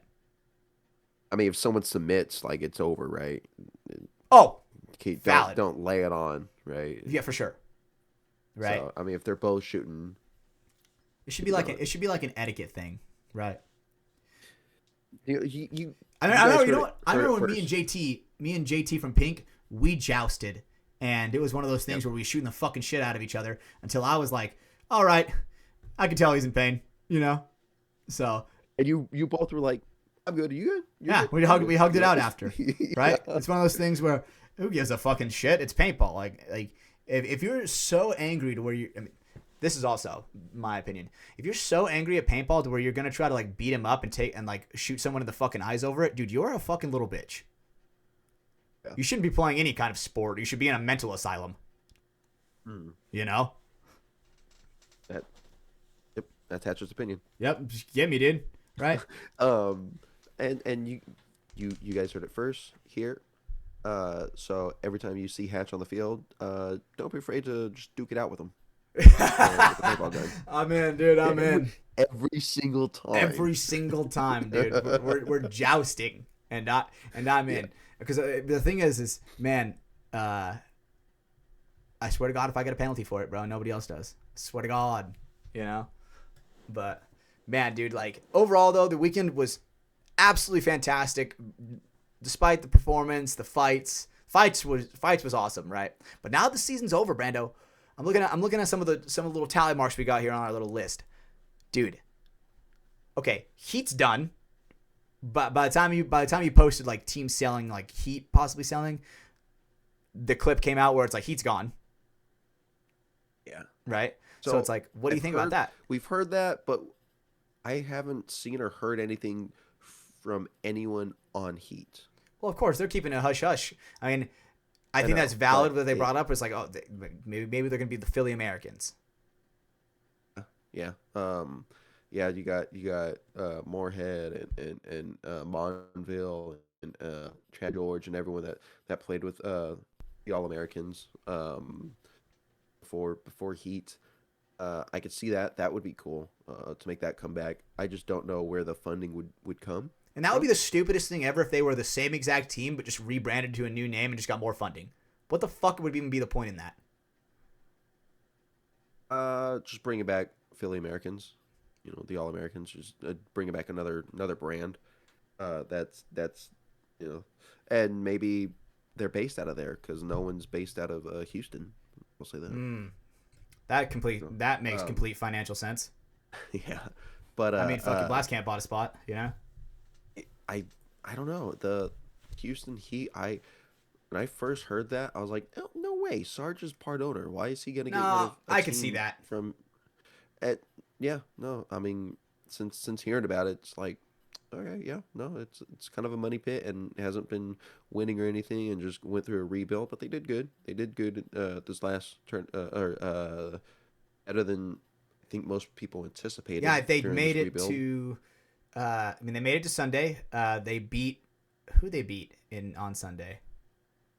I mean, was Or it Uprising? I think it was Uprising. I mean, I was cheering for Uprising, right? I love those. I love those guys, and I want like Nate Schrader. Like I want him. I want him to do good, right? Those are some homegrown boys, just like how we are, right? I know I have some friends on that team. Shane Howe, a huge fan of Jimmy Hickey and everything that he's doing for the paintball. So it's like, why would I not want to cheer for them, right? But it's also like what you said, right? Where it's kind of like a money pit, where, I mean, what sucks is if you lose, are you real? If you just lose, are you considered a money pit if you just lose in No, paintball? not necessarily. No, Because I I don't wouldn't. think It's hard to say so. I they're a mean, money pit because it's like they're producing athletes and they are. They're producing content, right? They're producing content with like the rowdy ones. Isn't that what it's called? yeah, yeah. I guess maybe not Money Pit. Money Pit probably wasn't the right term, You but heard it here first, he's ladies and not maybe. gentlemen. Houston Heat was a money pit. but but maybe not getting the as much of a ROI. Maybe I don't know. I don't know. I Maybe he I got an offer. I was kind of seeing this when Fedorov left. Hmm. When Fedorov left, I'm like, man, like, is the writing on the walls that is the first domino that's coming out of the equation. Maybe. That's how I looked at it at first because, dude, Fedorov is a great player and he's only gotten better, right? I think that when he was on Houston Heat, I think he was a little bit comfortable. But now that he's on Tauntauns, dude, we're seeing the phenom of Fedorov. Like, when it comes to the Mount Rushmore of paintball players, Fedorov is on that list for me to where Yeah. now that we're seeing Fedorov come back and he's putting some more pep into his step and we're seeing him fucking flip over the bunkers, Air Moscow style, that's what I want to see. That's what I want to see. The, the, And he le- wasn't doing that on the, Houston le- Heat anymore, Nope, the leash is off, right? right? So it's like, He's free to do what he wants. I mean, it's hard because it's like there's so many rumors about teams selling, right? And it's like I don't want to start rumors, but it's also like I do want to just talk about them. We just happen to be recording, you know. Yeah. So it's like, I mean, So, who do you think is gonna sell, Brando? who else? I was hearing rumors about Aftershock, right? Possibly selling, but then also heard that no, he's not going to sell. Just maybe start with a full new rebuild, which I don't know. I Who's hopefully relegated? NRG was I haven't relegated, seen a but then single like official post. also heard that maybe they're buying a spot back. Yes, What? Another yeah, one? maybe, yeah, right. I don't know. Bro, what the Who heck? knows, I mean, or kudos to maybe them. there Kudos to them for not giving up. You know. or maybe there might be something about heard something about maybe the Tauntauns because financially it's a lot flying people halfway across the Oh, world. I bet. um and I don't know, maybe there's like Houston Tauntauns? Is that what we're about to see? We're about to see a fucking Houston Heat dude, Tauntauns merge? no, no, what I'm wondering is when it was like several years ago. Oh, let me see. Let me see. Let me fact check myself. FTS facts. You Want don't to need to be. You say don't need to. um was it 2018, 2017 that no, that was the expansion. Never mind. Thunder. I thought there was a season where a team got last place. They were going to be relegated. Oh, and then another And team ooh, quit, so they just had their spot, right? yeah. Sure was Thunder. So I think it was no. I think it was 2017. Yep, I'm looking at it. So at the end of 2017, the Outlaws got last place, so they should have been relegated. But that was the last year for Upton 187 crew. They folded. Oh, so they were like, So oh, we'll just they have their spot. right. Keep it at So I'm 20. wondering exactly. I'm wondering if instead of maybe NRG being relegated, if there's another team that folds, Oh, we're right, taking they Houston get to Heat keep their spot. spot, right? I don't know. Bro, come the fuck on. Because it's like, the thing is, it just makes it so fucking hard. I mean, I guess they're actually kind of making it easy in a way to where it's like, you. The relegation system's kind of weird because nobody wants to see a team die, right? And when a team essentially gets relegated, it's like less than 50%. It's less than, or I guess it's more than 90% chance that the teams usually fold. When they go down to when Yeah, teams get relegated and they go down to semi-pro, they usually fold. yeah. I'm yeah. I would assume players don't want to go back down and play semi-pro, Exactly. They're or like, they'd well, rather why would I stay in go play the professional semi-pro division. when I can just go play when I can play pro on another Yeah, team? Maybe not necessarily funding might not start. be the same, so maybe they're coming out of pocket now. You know what? Oh, you know what? At What's this up? at Capital Edge anniversary, Yep. November 22nd, Patreon listeners, Capital Edge Saturday, November 22nd, the 18th year anniversary. I'm curious that maybe local NRG elite player might be there. Mm. And we could maybe ask him what's going on. I'll press him. Well, yeah, yeah. Yeah, meaning Um, I'm just a journalist, bro. I'm just asking. can you look right here in these Ray Bans? God, that And was say it. actually so fucking funny that you said that. Uh, I mean, Um, but now so then, I mean, do you think there's gonna be any semi-pro teams that are gonna buy? Like, I uh, mean, I can. I've heard. There's definitely some. I mean, we have a little bit of a list, but we could Mhm. definitely see these names buying a spot. I can totally see like uh, NRG buying a spot. You know, Yep, back. I can see Collision buying a spot because they're playing well in semi-pro. I can completely see them buying a spot, especially with the Yes. leadership of Mike Hinman behind him. He's been there, done that. Um, Um, I think he posted something about potentially buying a spot, but then I want to say I saw something else about him not buying a spot, or oh they posted tryouts, and they said semi-pro tryouts, semi-pro and like divisional. So well, maybe they're I mean trying it's to doesn't make a whole new it semi-pro doesn't team while making a pro exactly it team. doesn't indicate exactly it doesn't indicate that they're not buying a pro spot, but yeah. So keep that, put a pin in that for now. And then who just won? New Wrecking York Crew. Wrecking Crew. I could totally see them buying Yeah, it. yeah, right. They won two events last year. They won World Cup this year. Um, I don't know. Is it they call it like, all right, yeah, we're ready. Let's make that leap, or would they be advised by their coach Marcelo Margot of no, win your pro spot, win the series. That way you're ready. I don't know. We'll see. And even then, it's like it seems like a lot of pro teams aren't, or a lot of teams that get that jump aren't necessarily ready. You know, like look at Well, Leverage. Like well, they're ready, so but they're obviously going through the growing pains of being in pro. so I'm glad you brought that up, right? Because Leverage won it last year, and Sea Dogs bought in. Sea Dogs are And doing better than Leverage. overall, I think, let me double check season rankings because World Cup was double points. I yeah, Leverage beat out Sea Dogs Oh, because of the double points. oh, So but the rest of the season, Sea Dogs have Sea been Dogs ahead. didn't did better. Yes, I mean So in the head and overall shoulders standings, above leverage is leverage. above Sea Dogs. Yes, the leverage is 16th. Sea What? Dogs is 17th. They beat I them out. I fucking hate this double Yeah, point stuff, bro. This is not me, zombies. me We're too. not getting double points fire sales. No, that is Me too. ridiculous. Yeah. Because No, then, they because they then you're both just gonna played see a Sunday team once, that when but it's like neck and neck and neck, or it's like a 3-way tie, just be the third place team could get just because they win one event or they get placed really high at the last event can completely steal that, even though they were third for the like third or fourth for the entire year. yeah, right. I mean, you're saying that, and it fucked our pro squad into being relegated. I mean, Thanks Saints. Thanks Latin Saints. whatever. I mean, I'm just saying. I can argue both ways of them deserving to be relegated and the whole thing where they could have stayed and with Latin Saints with that whole fuck up, especially when they Latin Saints went from the God Squad to the Not Squad, real quick. Yeah.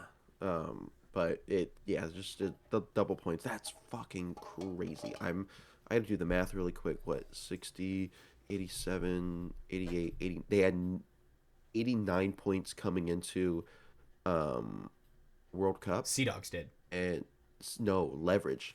Leverage Really? had 89 going into World Cup. They were last. Leverage dude for the Or third event they had they were like 2 second to points. Kudos to them, dude. No, yeah, yes, they came in dead last the first two. So they had a total of 89 2 points. And Sea Dogs came into World Cup with 261. Are you fucking serious?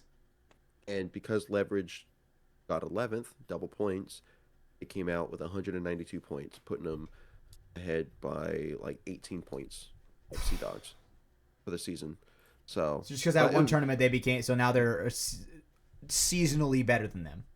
Yeah, yeah, right. That makes That's complete crazy. sense in this confusing fucking game we call paintball. That makes complete sense, Oh man, bro. yeah, fucking Fuck. double points. I feel like Ryan right now when I'm like this fucking bullshit. I feel like Ryan. I'm not supposed to be that guy. I'm supposed to be the positive guy. But the difference of winning your spot and purchasing a spot, right? Leverage won the overall semi-pro series, won their spot.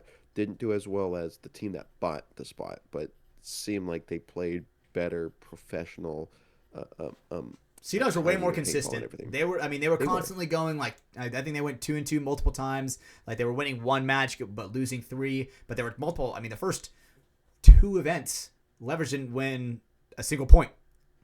Yeah. So it's something like that. Who just won? Jungle Cats. Didn't even talk about them. Jungle Cats or BR Factory. BR Factory. Yeah. What are they gonna do with their spot? Are they gonna continue into pro? Are they gonna sell it? I have no idea. Yeah, there's so much talk right now because it's like nobody knows. Why did they change their name? They don't know. I mean, I feel like maybe the Jungle Cats would probably be better for advertising than BR Factory because people would be like, "The fuck is BR Factory? I used a BR on Halo 3." Well, it's an act for Bear Ridge, right? Bear Ridge Factory. That's their paintball field. What about FIT? Paintball FIT. Like it's an acronym. DMG. It's an acronym. I guess valid. Right? It's acronyms. BR Factory, Bear Ridge Factory. I guess you could just say Bear Ridge Factory, or just Bear Ridge or something, right? The Bears. Other than Bears. I don't know. I just thought Jungle Cats were kind of out of nowhere. They had cool jerseys. I like the jerseys. I agree. They were like pretty Tiger cool. Stripe. Yeah. But I don't know what they're gonna do. But if they continue on, right? Are they gonna play good professional ball and then say like Wrecking Crew buys a spot? Like, is it the same? How are they going to do if they outcome buy a as pro this year spot? Exactly. I mean, they're practicing pro squads for layouts and everything. I'm on paper. To me, looking at all the teams, they faltered at Dallas, but I think maybe They were playing very they might consistent. they might be my first choice in like who would do the best in the pro squad out of the semi pro. Really, you don't think Looking BR at Factory it. would do better? Then Wrecking Crew, I don't know. I mean, they're a close second, I'd say. It shows, right? They second place, first place, second place, fifth place. They won the series, but again, just going back on last year, I don't know. I didn't think Leverage would go into the Pro Division and play that well, compete that well. Mm, Once I saw Sea Dogs by a spot, it was like, yeah, no, they're a tough fucking team when we played them. definitely. Um, Sea Dogs is a Very great disciplined. team. Yeah. So I don't know. I just think their style of play fits better in the pro division. For sure. And I like Sea Dogs because, I mean, any team that is a homegrown organization, I will favor more than somebody that is buying their team to build. Yeah. I will always respect the homegrown team over, build, not bought. 100% for me. And, I mean, shit, dude. What new super team is going to be assembled? Obviously, Damage won, which, I mean, we haven't really talked about that until just now. But now that Damage is won, what do we think is going to be the super team that is going to be assembled to try to beat them? What moves are Impact? Who's going to Impact's going to pick up? That's the real question. Yeah. Damn. Who? I don't know. They gonna try to poach anyone from Damage? I don't think so. I don't think anyone would. Oh, yeah, they're getting Marcelo back. Oh, that would be wild. No, they're not getting Marcelo back. No That fucking would way be in hell they're wild. getting Marcelo back. No, yeah, no. And also, dude, I'm let me just saying say, that if go ahead, Brando. Finish your thought. I was just yeah, if they somehow pulled that off, it would be wild. Yes, and let me just say, I got to give a shout out to Marcelo because, dude, the guy at the beginning of the season, bro, was fucking on the edge of cancel culture. Cancel culture is so fucking gay that it's like, whenever I see somebody beat it, I'm like, yes, like I'm cheering for them. Like I want them to come back, and I want so Marcelo's redemption from that, dude. That's what you want to see, because nobody wants to see someone getting canceled over some bullshit like that. You know, Yeah. right? It was a storyline, right? With not just Marcelo, but it was Marcelo and Mouse, right? Leaving, having a kind of a turmoil of Mouse with his stint on Diesel, right? His fucking turmoil, and then bouncing from team to team at the beginning of this year, landing on Damage, and then Marcelo starting the year off with Impact, all the controversy and everything going, then him finding his way over the Damage and finally putting everything together when it matters. It's a storyline, definitely. It's like what Fitz storyline last year, right? Team that won 5 semi-pro events, won their pro spot. Faltered at the first event, barely missed that second event, beat Dynasty. Third event they barely missed or Dynasty's something. kryptonite. Uh, Dynasty's kryptonite. Yep. Fourth event they make Sunday, beat like Dynasty again, and or Uprising or whatever, make it on the next round, lose to the Russians, get mercied, go into the World Cup, and just smash everyone. It's fucking storyline, right? And now Damage. If we have cameras following Marcelo and Mouse's journey from this year, the last 2 years or whatever, my God, I still think last year's is cooler. Just because that's a homegrown definitely team. Homegrown team, built up, not bought up. You know what I'm saying? rookie. Yes, I agree. I'm not saying this is cooler, but that was the storyline for this For year. sure. Unfortunately, if Fit won it, it would have been the storyline of Fit, right? Of Colt missing all of this year, the team winning still, him being a backbone, Oh, that would have been coming a sick back for the story. last cup, right? And winning it again, back to back years. It definitely was storylines, right? I'm picking the winners and the storylines. Um, yeah, what a great story. Absolutely. So I have to give Marcelo credit there because, man, dude, when you're on the edge of cancel culture, and I mean, for me, cancel culture is one of those things where it's a fickle bitch because you can't like buy into it. The second you get feared of getting canceled, it gotcha. You know? Yeah. So the fact that he just wrote it out, and I'm just glad that he's not canceled because that would fucking suck to see a talent like that all because of some bullshit, with some fucking goofball. Now his career was ruined because that was my fear, is that I was like, man, cancel culture reached paintball, to where it's taking one of the greatest out of the game. So Definitely. lame. So lame. So to see him win, Yeah, congratulations to Marcelo. Seriously. That is awesome for him. yeah, whether you like him or not, whether you agree with whatever he agrees with or not, doesn't matter. He's undeniably one of the best to play the game. Fantastic. Absolutely. So, I mean, there's a ton of pros that are also retiring, dude. Like BJ Henningberg announced retirement yesterday. Yep. Clint Johnson announced his retirement today. What? I didn't know that. Yeah, Clint Johnson retired today. What's Diesel gonna do? Did you see it? Did you see my thing right after that? What will AC Diesel look like next year? Yeah. Are they gonna sell? Oh, dude. Mark's like, fuck this. Damn. I'm selling quesadillas full time, bro. Wow. You know, because it's like, Dude, we could see like 5 new teams this year. fuck, That's crazy. like the thing is that's not good for paintball. To seeing that fucking that recycling rate of teams to where teams fucking come up, they get this platform and they die. Like that just looks so bad for the game, in my opinion. A quarter of the teams may step away. Holy fucking shit, bro! What is going on? If that's the thing, then like, I don't know who. All right.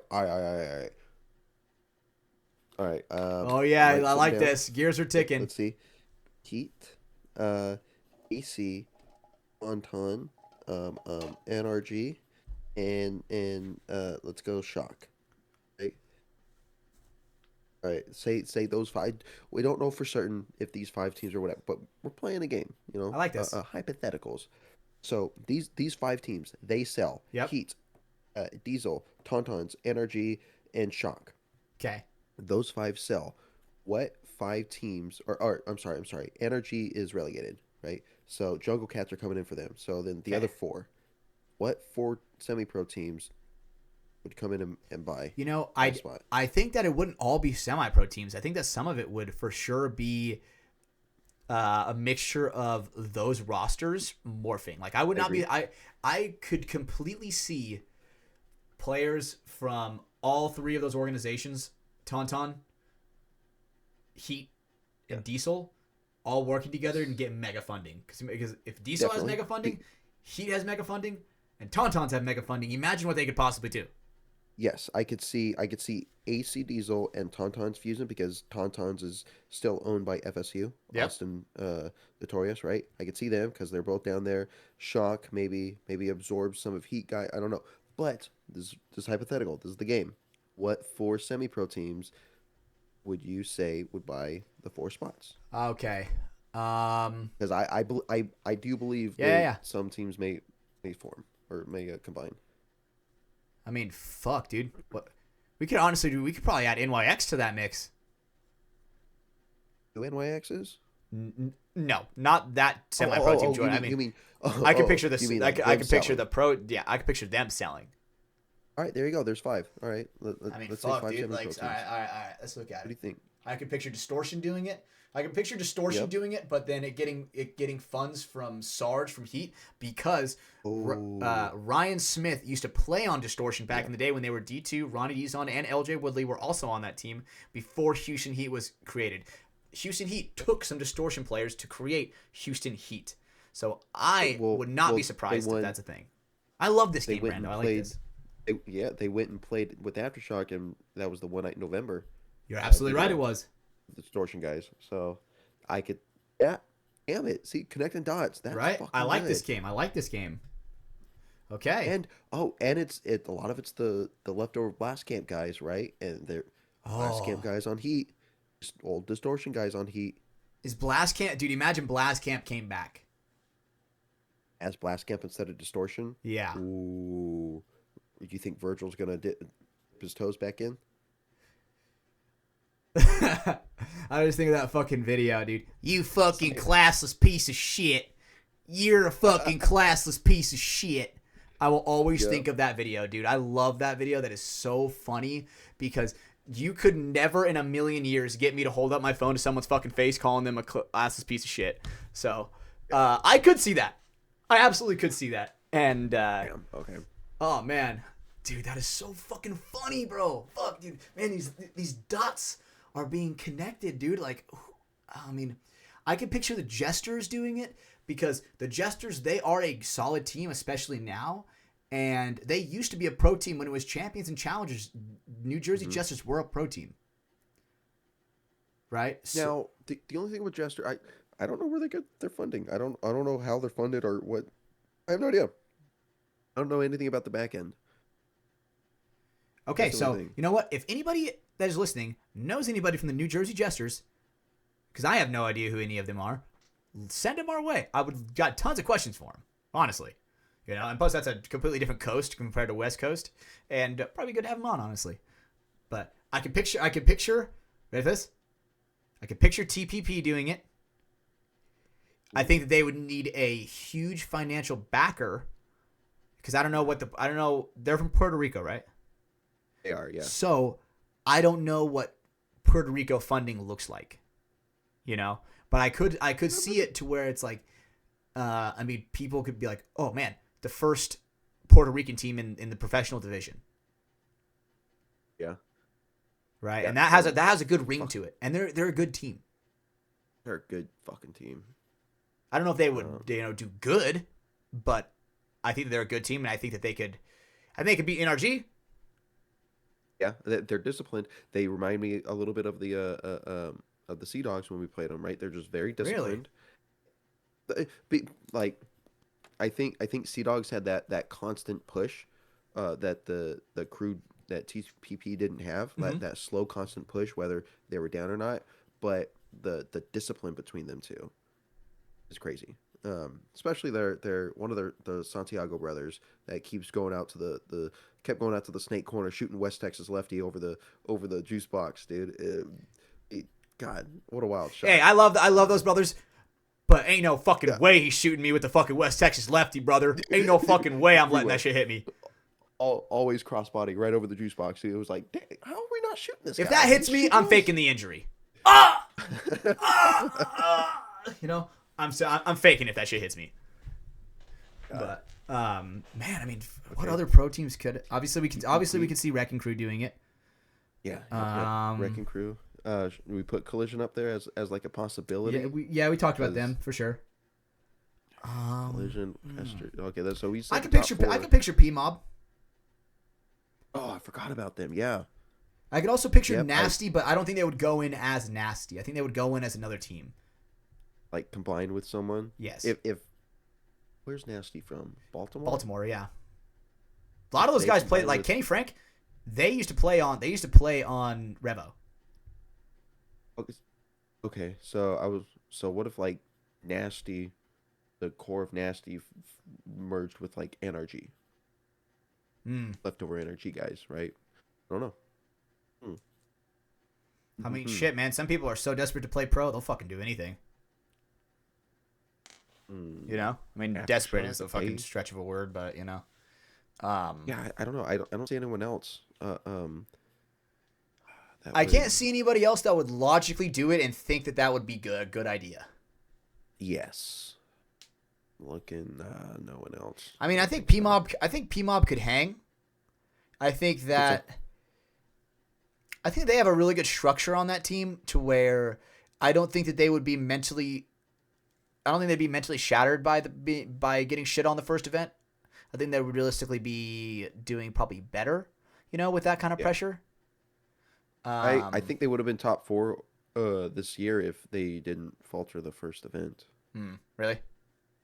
Yeah. Okay. I mean, everything else was what, 1st, 10th, 5th, 3rd. Yeah, they took a 22nd in the first event. All right, let me think. So, okay, and for my last team that would go up, see that. Virginia Vendetta. They would go up. Okay. That's what you said. Nope. Said it here. All right. Damn. See that's really interesting. Seeing what teams get that distortion blast camp heat thing. I can see that. I can 100% see that is where they get the best members out of all of those and they're like, hey, pro team, buddy, Philly Americans. Like, all right. Well, what if there was a split, right, between the Blast Camp guys and the old Distortion guys from Heat went went with like combined with Distortion. They bought a pro spot and became Blast Camp again, and then My head the hurts. rest of Heat or whatever the old Philly American guys split off and took like the old Heat spot or something or NRG or something and created the Philly Americans, Hmm. right? And maybe they took over some bodies left over from like uh, um, Aftershock or something. Yeah, I mean, Uh, if Aftershock is staying, I could definitely see Ronnie D's on going over to Aftershock. oh yeah, and there's that whole thing with some of the Heat guys. Yeah, the whole Aftershock connection. Sam Monville played with Aftershock. Um, did Ryan Moore? No, Ryan never did. Chad George, I guess, was Oh, them too. you know Yeah, what I could and see? I could Ryan picture Smith. what we're saying come to fruition being funded by Die and giving Nick Sloviak a spot on that team, being the connection with the Die. Oh, Dude, hmm. that does not sound insane. Because Nick Sloviak's a good player. He's a baller. He could play. He could basically play wherever, right? And he has that connection with Die. Damn. Yeah, and connections with the Midwest guys and Houston Heat. Houston Heat You know what I'm guys. I mean, saying? does he go back?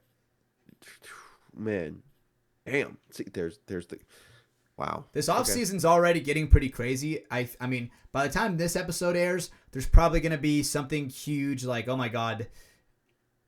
Uh, what? I can't even fucking think of a pro. God, fuck, I'm losing. Say something, Brando. Say something, bro. Not you're digging your hole. Uh, I'm waiting. uh, Zach Yakimek to damage? oh What? my God. Oh my God. Imagine the betrayal that Bart would feel if that happened. Could you My imagine, own bro? son. Oh my God! Zane Damn. straps up the jersey to where we get like one of those like brotherly rivals, like the fighter, you know? Oh man, that would be sick. Jesus. Uh, That's crazy. JC cut from Man. Impact No. joins Damage. Oh my God! Could you imagine, dude? I cannot believe that he threw that game where you got the fucking major in the very last second, bro. Yeah, that's Oh rough. my God. That was rough. That was rough. And let me just say, I think that, I mean, I'm not saying they play the cleanest at practice, but that does happen sometimes frequently where that exact situation happens. Whoa, what the hell? Where it's What are like, you saying? I'm just saying. But that was one of those things where, man, I cannot believe that they were going to win that match, right? No, it was tied. All he had to do was go into overtime. But Or JC's on their side of the it, field. Like they could have won that.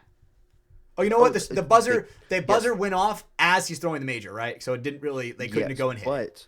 but he crawled down to their snake one and he sat there for a couple seconds. I think if he like got to their snake one, popped up, shot the Dorito, and then launched, they might have had enough time with Tyler running behind him Yeah.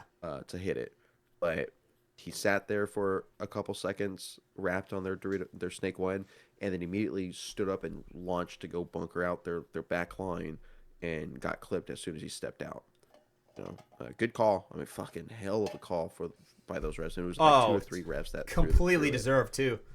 Had fucking hits on him for days, Yeah, right? yeah. Gets And hit, takes a step or two, stops, puts paint on the beast, and then that was it. Yeah. and he's like, I mean, for me, this is also a dead giveaway for me personally. If true, I don't know if you saw Paintball Ruined My Life. Brad, he put up a video of like, I think it was today, of some questionable calls from the refs, right? Yeah. And you know, if you truly like, do you see the way Stephen O'Mara argued for his? Rightfully so. If you're that right, bro, you are not doing. Hey, roll the footage, bro. Come on. I'm not saying it like that. I'm like, Maddie, roll the fucking clip. I swear to God. You know, like if I am that confident, you know, he was like, roll the clip. Yeah. Like as if like he kind of like just the Uh, body language as if like he kind of knew what he was doing. But with Omara? no, with JC. Oh, with JC, yeah. I mean, Omar it's a is pack pleading hit. for it, bro. He is fucking screaming. Yeah. It was a pack hit, right? It's. I mean, I don't know. It's fuck down on the line. He stopped as soon as like he felt pain. I mean, whether he didn't feel it or whatnot, I don't know. Um, but I think you just take heat from that close. What match? Who are they playing that match? Look, Was that Damage? Okay. yeah, Sunday. That was good for him for trying to make something happen, but I don't think it was necessary because you stay there for a couple more seconds and you just go into overtime. Yeah, I'd Maybe rather just just didn't take. know I'd the time rather. either. Yeah, I'd rather just take overtime, especially when I'm confident in my 5 against their 5. Yeah, Take that all probably day. didn't know the time. Especially with, I And mean, you're kind of like setting the statement where it's like when you get out of there, when the dust settles and you're kind of like pushing for it, right? Going into overtime, they're like, man, they almost got that on us. If they had 10 more seconds, they would have gotten that on us. But then now that you get a penalty and you fucking throw the whole play. So it's like, fuck. yeah, I don't know. But, And, yeah. look, people getting majors in the last seconds. Oops, Oopsies. my bad. It's okay. It's okay. I mean, it could be worse. It happens. What do you think about the NXL banning the meta classes? I understand it. What? Just need somehow to regulate it. That's it. Dude, I think the NXL needs to buy 20 pairs, and then I mean that's expensive. Buy 5 of them, Yeah, and have it to that's where how they would regulate it. Their own, rather than Exactly. someone else walking on the field. Yes, they ban everyone else's unless it's regulated by the league. right. But it's also it's so hard because it's like, if they don't give them a chance to test it, just banning it is ridiculous. It's so new too, though. Rainey started wearing it halfway through the season, or just no, not even after Texas, right? He was doing it in Europe. Yeah. I want to say, so they maybe didn't have time to test it, right? There was a clip that he put out about like he was congratulating Marcelo or something like with the 3-on-3s, and Marcelo, he said something about them banning it, and Marcelo was like, yeah, but they have their ones that they have us wearing are good, so they tested something out there at some point, at least during the 3-on-3s. Don't know about the 5-on-5s, about the expo matches, but so they're trying something. They're working it, but yeah. I hopefully they could find something, whether it's the meta classes or whatever Jimmy's working on, the line of sight stuff that Jimmy has, that he was having some of the aftermath guys rock, and the uprising guys, because that stuff's really cool. Jimmy, if you're listening to this, let me test it, brother. Let me test it. FTS tests. We'll make something sick, But I mean, I just think that's doing nothing but improving the sport because it gives us another avenue of watching it. I mean, obviously, it's hard. It's hard to have that kind of, with the budget that NXL works off of. It would be hard to have like that hive mind where you can be like, okay, tuning into Brando Baird's glasses. This is him right now playing the temple on the cross. See him shooting his lane through this gap, and like that's what we fucking need. But it's like, I don't know if the technology is there yet. But we just need to keep testing it and keep seeing what we can get away with. Yeah, yeah. Again, as long as they're making progress forward, which again sounds like it. I think, but banning the meta glasses just is Especially for World Cup. They have to do that. Just so nothing. Again, it's everything's mandated by them instead of you being able to just walk on with something that you can take a phone call with. Right. Just don't want that. Can't have that. I guess it's so hard being an honorable person because it's like, man, if you do that, you're fucking gay. You're fucking gay if you take a phone call on the field and you cheat that way. You're a fucking loser. What's the prize for the pros? Is it 40,000, 80,000, 80,000, right? Is it really? I think it's 80,000 for the pros and then 40,000 No, for it's not. semi-pro, or it's like 40,000 and 20,000, something like that. No, it's not. It's some yes. Look it Yeah. up, bro. For World Cup. That sounds like numbers that are ridiculous. Like For World Cup, but yes, even they took. I invented FTS facts. That even sounds insane for FTS facts. No, I'll look it up, but yes, I want to say what it. I need to see a check with that shit spelled out on it.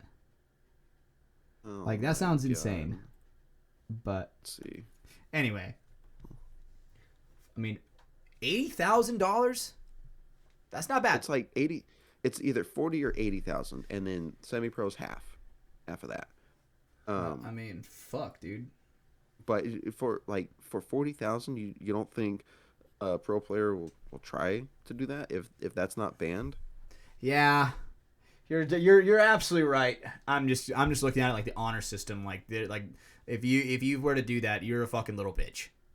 Plain and simple. I agree, but that someone might accept them being a little bitch and not being honorable with $40,000 more dollars. The community should Tanya Harding their ass straight up. Fucking hammer to the kneecap.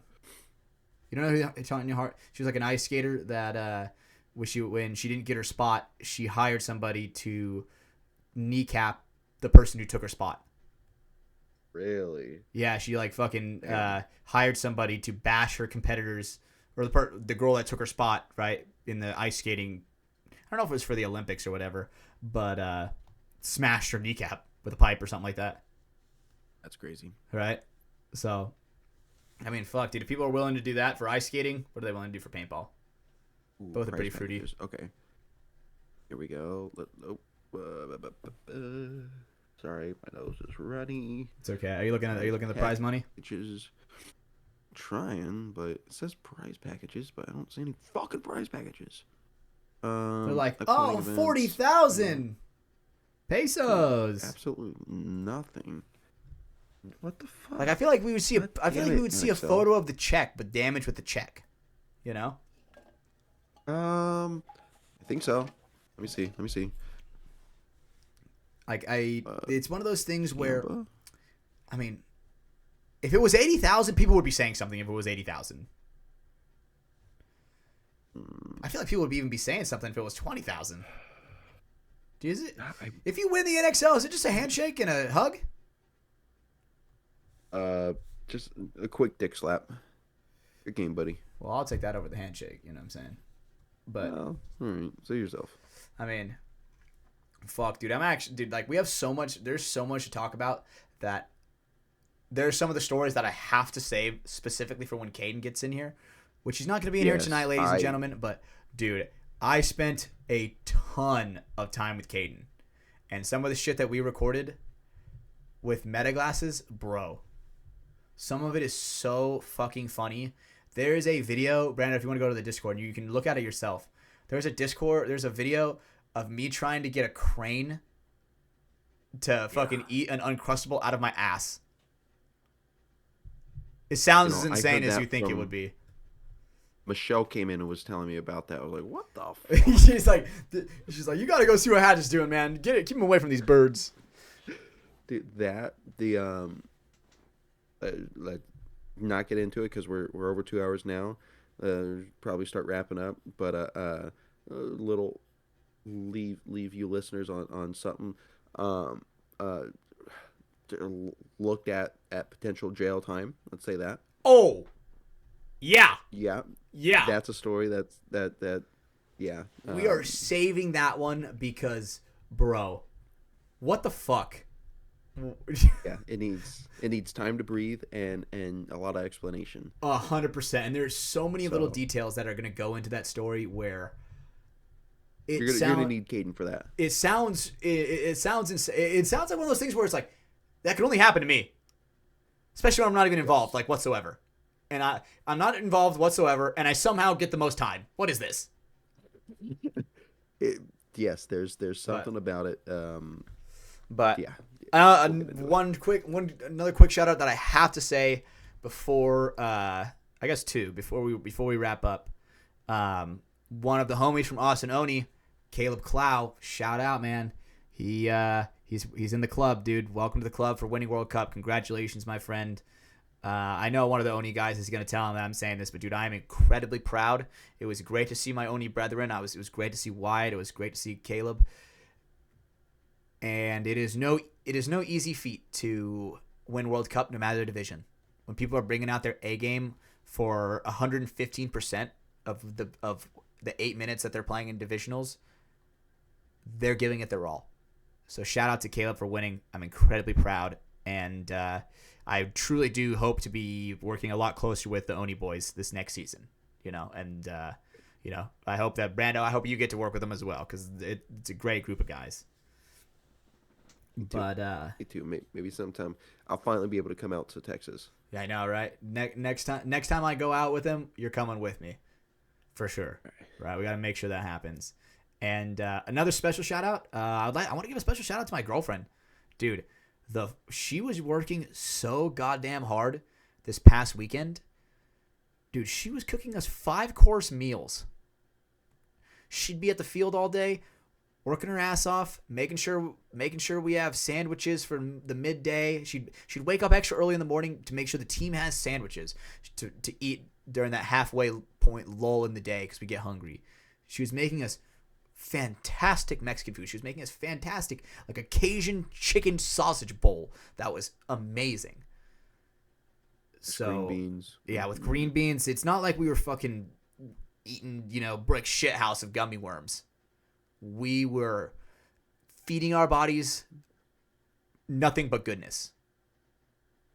Definitely a slight step up from the every night Chipotle that we had. Slight. That we typically have. Slight.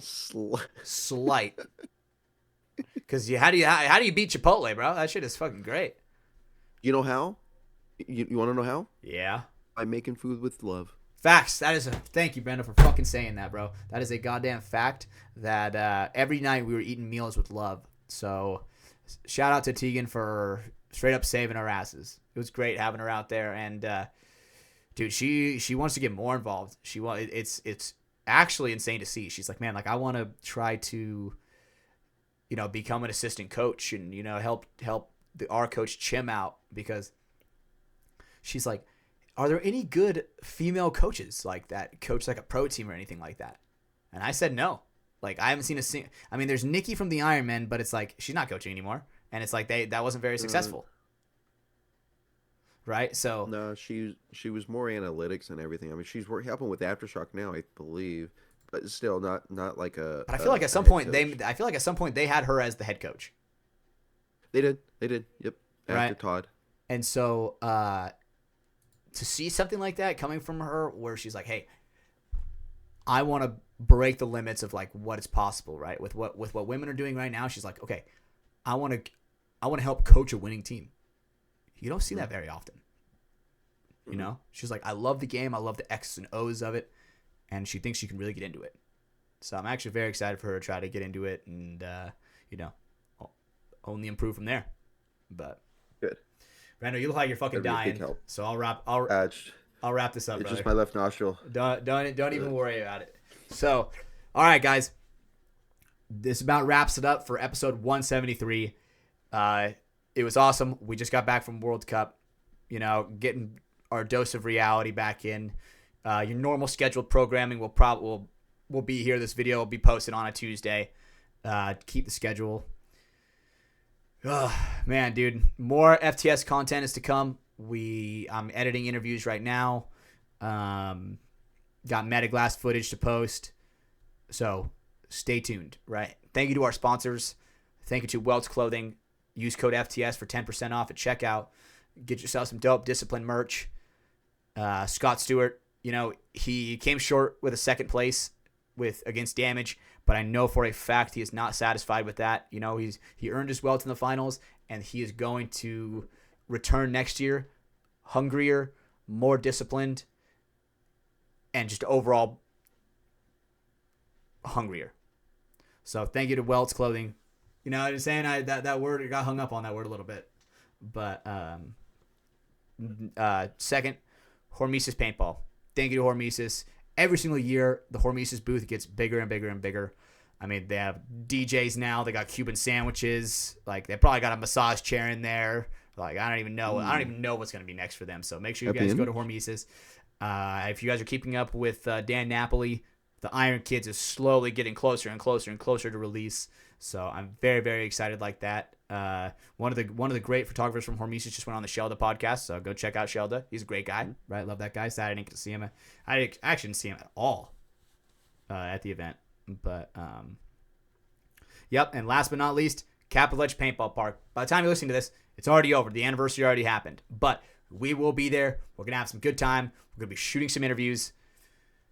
Man, just be there. If you're listening if you're listening on the Patreon, you got early access. Be there or be square. Okay? Yeah. So, Squareheads. Brando, you got anything left you want to say? Yeah, man. Cool guy of the week. Oh, thank you, bro. Thank you. Oh my god, holy shit. Yeah. We talked about him earlier. Gun? Sorry. Jumped. Yeah. Jumped the gun on that. Talked about him earlier. Dude, Smiley Joe. Smiley Joe's my cool guy of the week. The impromptu live show.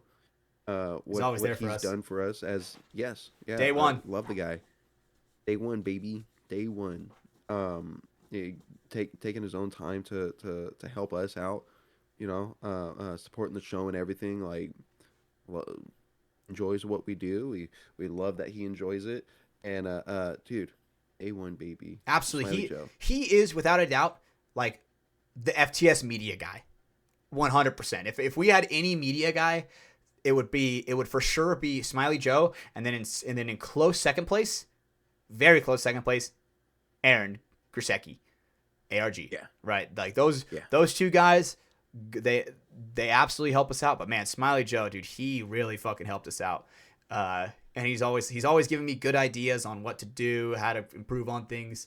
So it's just overall great having a friend like that, especially in the FTS corner where, you know, a lot of these other podcasts, they have hundreds of people being that guy for them, you know, and it's cool having a guy who's day one and really appreciates it. And, you know, obviously we ain't paying buku bucks or paying in love. And that's one of the things that he has no problem being paid in. So he's one of us, you know? Yeah. So Smiley Joe, cool guy of the week. I like that a lot. Hell yeah. Code word? Code word. I wrote this down because, dude, TPP crew, I love it when they call me this. Every time I see it, every time, like, you know, they say, you know, so we'll go, you know, let's go, Papi. Culo el Mamba. All right. Calm down. No.